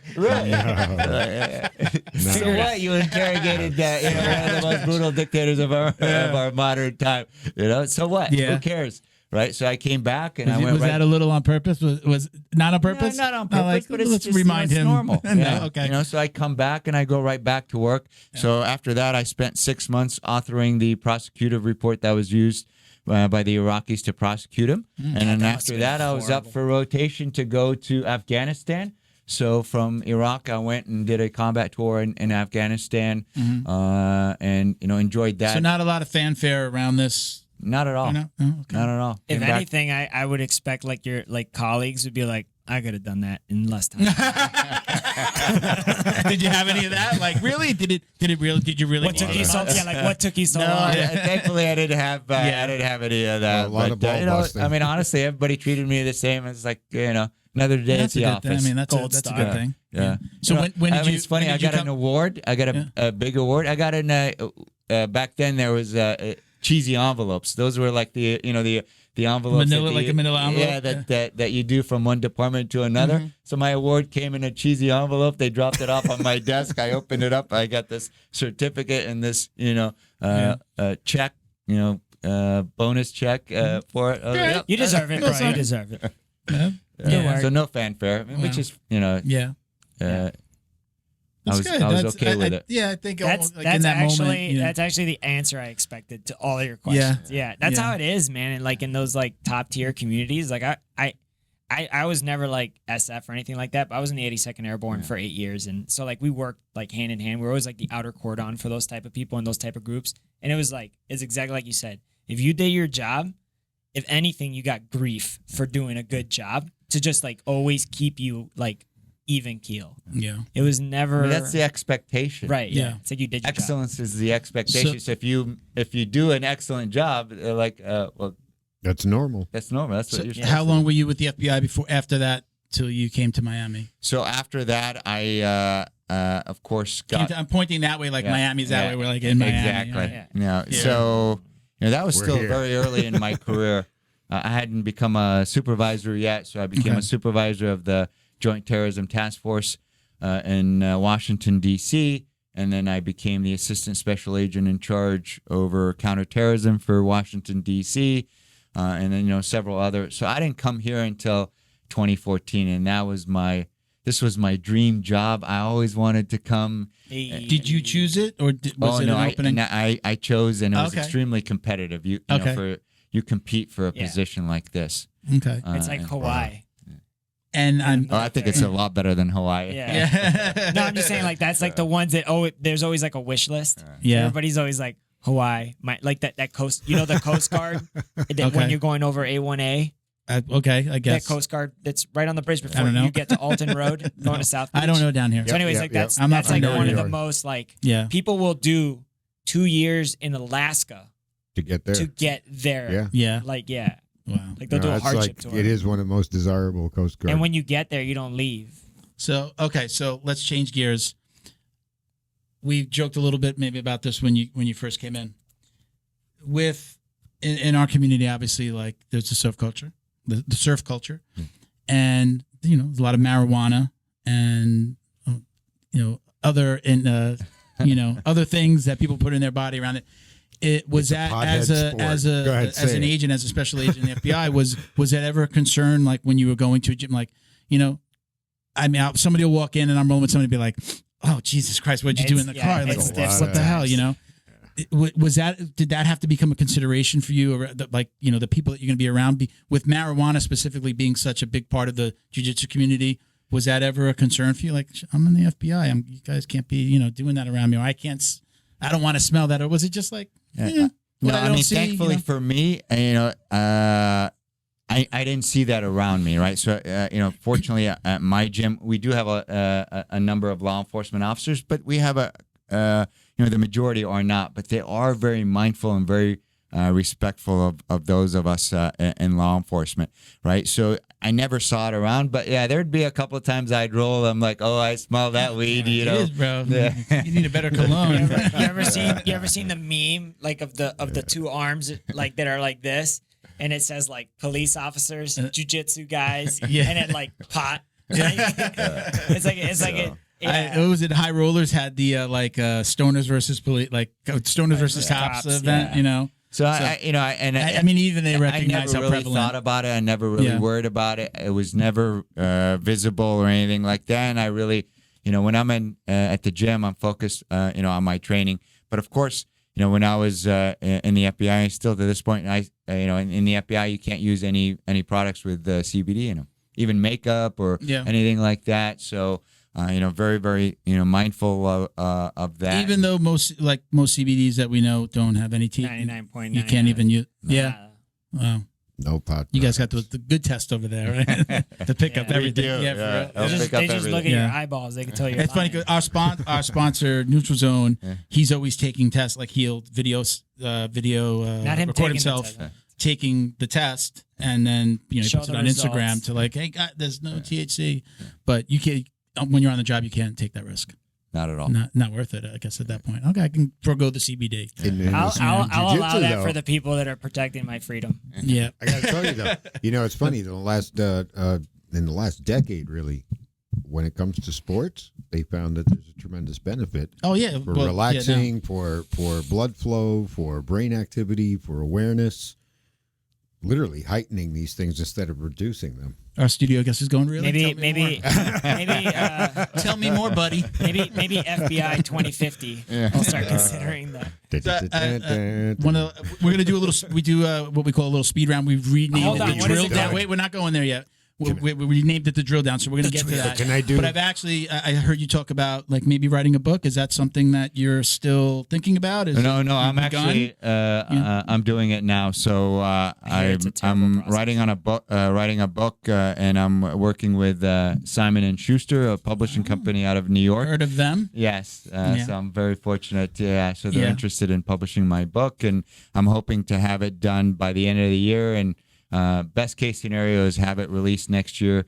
for the 20-year anniversary of the Iraq War. Nice. Oh, cool. I'll keep Wow. my FBI out for it. Well, we definitely love to have you back before that, or when the book comes out. We'll have you Absolutely. come on. And Oh, talk. for sure. Wait, we should wait, totally hold wait. it up. Are you Oh, yeah, doing but the these drill guys have down? questions. I'm sorry. I don't Are you mean going to do the drill down? Not yet. Go ahead. Did you have a question? No, because I want to do the intro to the drill. Okay, no. But did you have a question, Miguel? Did Absolutely you, not. no, we're good. No questions. What you have an intro to the drill Yeah. down? That do I want to? Yeah. Okay, let me have it. Drill down. Oh wait, you know what? I forgot our listener questions, so you have to do it again. Yes, was not. So okay, so we got a few listener questions. You have time. We're an hour and a half in.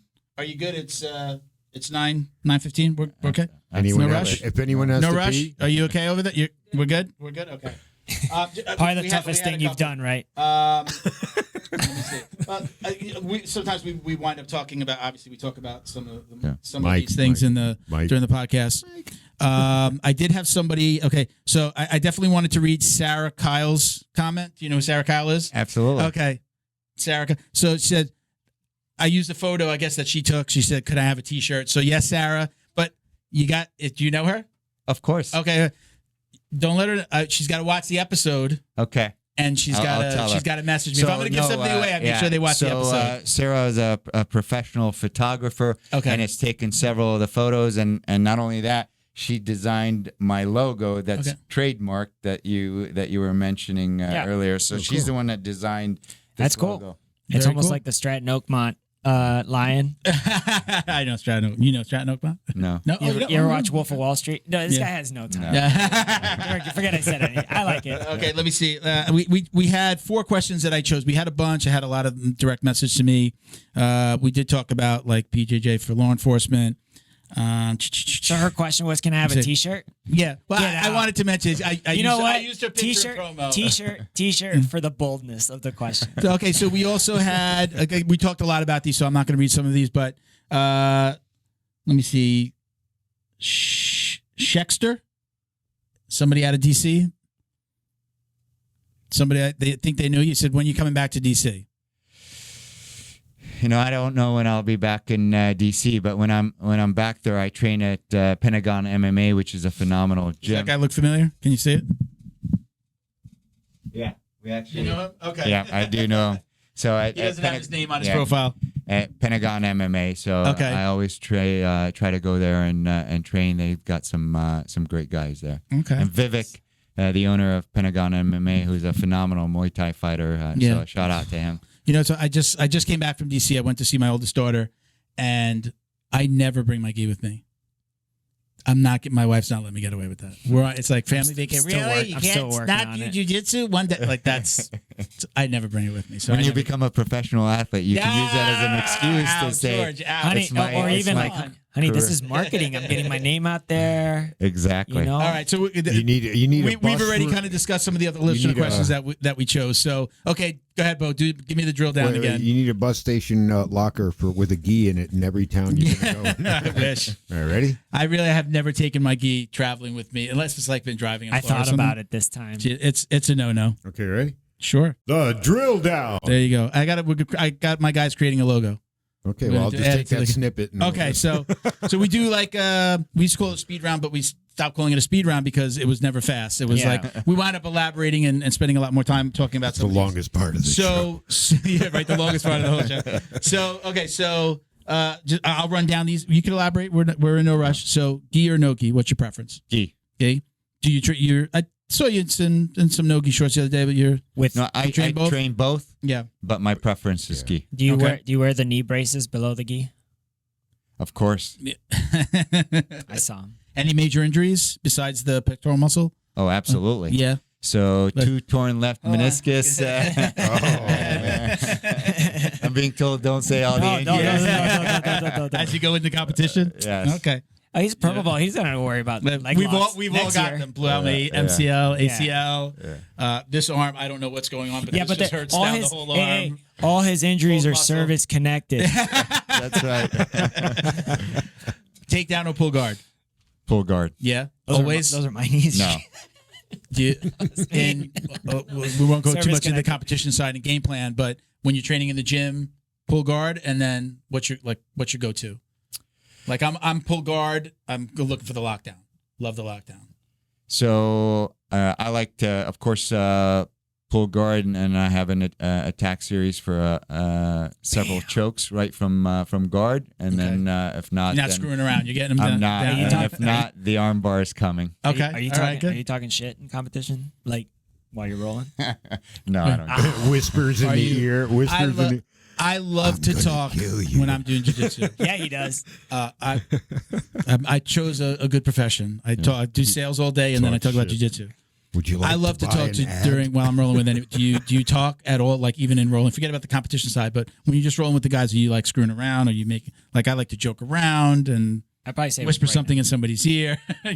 No, that's No. not you. No, and again, because most of the time I'm focused on getting ready or training for a competition. So I look at training camp or fight camp as very, very serious. And most of the time I'm fighting with guys that are truly crushing me. So I have getting words out is very hard. That's The only how- conversation is That's the best time to tell when you're getting beat. Oh, that hurts. all right. So music during rolling, yes or no? Oh, definitely. What's your go-to? It's If you're controlling the guess? music that night at Can the I gym. guess? I just want to guess. Pearl Jam. Bob Marley, no. reggae, no? 90s R&B. Yes. Yeah. One, 90s little are- 112, wow. little jagged edge. Keith Yeah, Sweat. really? That's you? That's awesome. I'm not Gonna Keith groove Sweat while I'm tonight. rolling. That's a little weird. I'm so into me and my wife. She's 10 years younger than me, but we're both so into 90s R&B. Yeah. We went up to a couple of years ago. I have a client that got us tickets. He is the official bus company for the Nets in the Barclays Center. So it was a Brian McKnight concert, but it was all like everybody walked out at the end when he came on. But it was all like the 90s R&B people. So it was like shouldn't 112, have Jagged walked Edge. out One of the on, guys was in jail. We Brian. didn't walk. She was there she wanted to see Brian McKnight. He was incredible. Yeah. We've seen Yo, Brian you see- McKnight in concert. He's I saw him in unbelievable. Boca in a little club. We went, and then we went to see him in New York. So I'm all about. But in New York, most people were there to see like more like the hip hop R&B groups. But I mean, I even Jagged go Edge. a little further back, like Yeah. Stevie B. I love Stevie Oh, B. but that's not 90s R&B. That's a little 80s, bit more. That's 80s, what we yeah. call that. That's more freestyle. Freestyle. Oh, absolutely. My wife gave me tickets for my birthday to a freestyle concert over where they do the Hialeah in Hollywood, and they canceled it. Oh, So I didn't get to go. But we've been to other freestyle concerts. I'm 49. I'm up there. I'm Damn. the same age. Are you guys gonna compare AARP cards after this? Not yet. I'm still, Oh, I'm still a man. few years away. I am getting that mail. Every time they send me mail, I'm like, son of a bitch. You know what? You know when it hit me hard was when I saw that Dr. Dre was on the cover of AARP. No, Oh, really? no.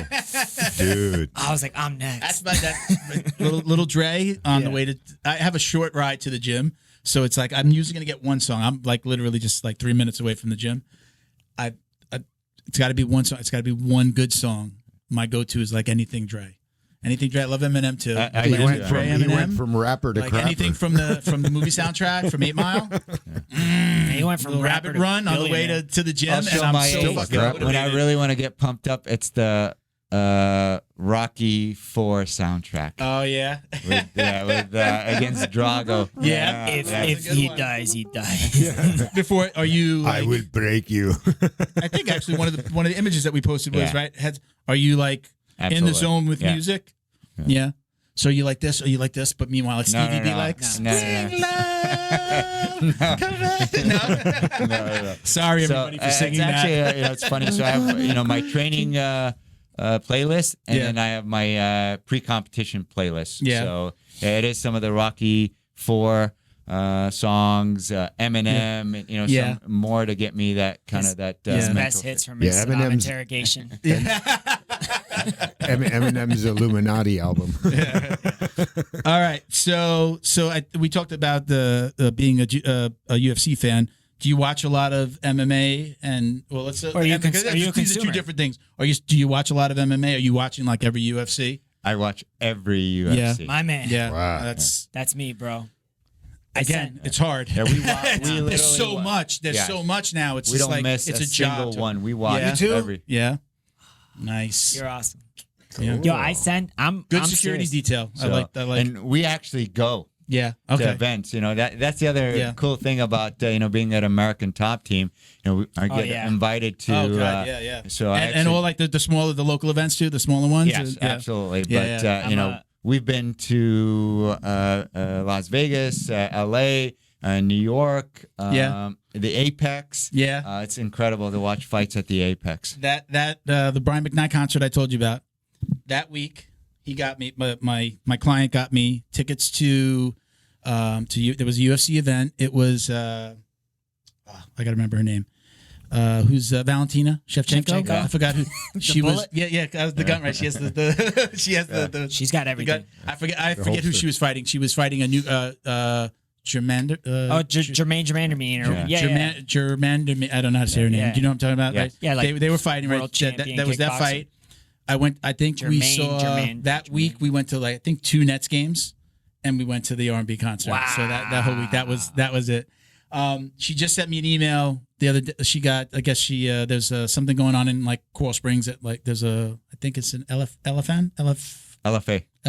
There's an event. I think it was an LFA event coming up. Something like, yes, please. Don't send it to me. Just buy the tickets. What are you doing? So I like my our first Valentine's Day together. She got me a Groupon, and we watched It was the first time I saw Wagner Rocha fight when he was still doing MMA at a smaller event at the War Memorial In Fort Lauderdale. Yeah. That was my first. I think that was my first You still have MMA the fight poster, right? in Florida. I still have the post. Like he did as part of the Groupon. Like there were signed posters from him and his opponent. Oh, wow. I still have them. Yeah. So I think did I bring it? We had him on, but I told him I was telling him I was like I just dug this out, man. I still had I had that photo. And I sent him a picture of it. He didn't even. He's like, "Oh my god, I don't remember that. It's so crazy." I wasn't here for that one, but I listened to it and you said that. So how about jiu-jitsu though? Are you watching the WNOs? Are you watching the Fight to Wins? Are you Of as course. dedicated a fan? Yeah, absolutely. Yeah. So of course, I have Flow Grappling and don't miss any of those events. Would you ever fight, or have you ever done a like who's a fight to win? Fight to win is probably more likely not yet. for Not yet. I love something. So you would accept. I think it's a little bit more like you got to put in your application and then they'll get you kind of right. Exactly. Would you? Have you ever? No, but I haven't yet. Yeah. But that's definitely like the something. yet. Yeah. Not So for me, I really want to I'm really focused on IBJJF, and I want to win worlds. So that's kind of where I'm putting all of my focus and attention. And once I accomplish that goal, the next would be something like Fight to Win and Like super others. fights. Exactly. Yeah. Right. So, but first, right now, I want to see how far and how good I can get within the IBJJF structure. Yeah. And hopefully, as my sponsors, the number of sponsors grow, then I'm able to, expand into Fight to Win and, different things and super fights and, things like that. You know what's going to be really dope? When you're a black belt and your age, you're going to have some like serious black, because they're always going to be black belts. They're not even going to be core belts or there's like some seriously well-known black belts that are your age, and you're going to be a black belt and you're going to step on the mats with those people. Like they're going to be in your bracket. He's like, That's like fighting those guys. That's one my day. secret dream, because like right now, all the who's are my age right now, or And- they're and high in level my and- Not a super secret high anymore. level. Yeah. So like, dude, when I'm like 48, I'm gonna get destroyed. It's gonna be By so some good. of the biggest names. I'm not in- bringing my in kids. jiu-jitsu. I'm not bringing my Absolutely. kids, bro. Yeah, when I get my black belt, I'll be competing against guys that have been black belt for 30 years, and I'll have been black belt for 6 months Lots or a of year. stripes. Yeah, but that's right up your alley. That's what you like. Absolutely. Yeah. Renato Laranja stripes, Yeah. right? Stripes down both Yeah. sides, right? You know it, right? How do you eat an elephant? Favorite competitor? Yeah, MMA and jiu-jitsu. Favorite? Let's start with MMA. MMA is tough for me to Besides say. Wilson. Well, no, because I have so many friends at American Okay. Top Team. So if I name one, the others are going to be really mad, and then they're going to stop training with me. Favorite non-ATT MMA. There you go. There you go. Lyoto Machida. Okay. Dude, he's All right. cool. The dragon. Is it because of the karate Yeah. the background? Okay. All right. And I also Respect. like his approach, right? He's a true martial artist. He's always carried himself really well in and out of the ring, and it's absolutely, he not carries the himself norm these days. Still in a such stud, a by the way. Oh, absolutely. So it's him and GSP, and again, I love the way GSP carried himself both in and outside of the octagon, and really truly kind of adopted that martial artist approach. So those non-ATT, those are my two favorites. GSP, I feel like he looks better now. That dude's going back in time somehow. Yeah, he's like one of those guys that. Well, he's doing like doesn't gymnastics age. now, and Yeah. I mean, it was part of his training. It was gymnastics was part of his training. Yeah, While he had the belt. literal So it was a garbage thing. man. Yeah. Do you have a let's say same thing outside of ATT favorite jiu-jitsu competitor to watch? Of course, for me, my favorite, again, putting Wilson Govea aside and the teammates. That's but, an obvious. Yeah, Right? They're gonna choke the hell out of you tomorrow. In fairness, just jiu-jitsu white, of course, Bushesha, who is now at American Top Team, is still for me one of my favorite. 2-0, right? 3-0. 3-0 now, right? Yeah. So the one style though that I like to emulate the most is Hajar Gracie. Okay. Oh, you love pulling guard. His guard, dude. You're in that dude's guard. Do you feel it along with the old school style, kind of like that he's mastered the basics? Oh yeah. Like that, right? Yeah. To this day, right? When you see him train or compete, right? It's been not to this day, but when we've seen him compete, right? It's it's like he's still doing arm bars and triangles and right those things that we kind of are learning at white and blue. Yeah, exactly. So, Yeah. but of course, as you were talking about, I like and watch Wagner Rocha.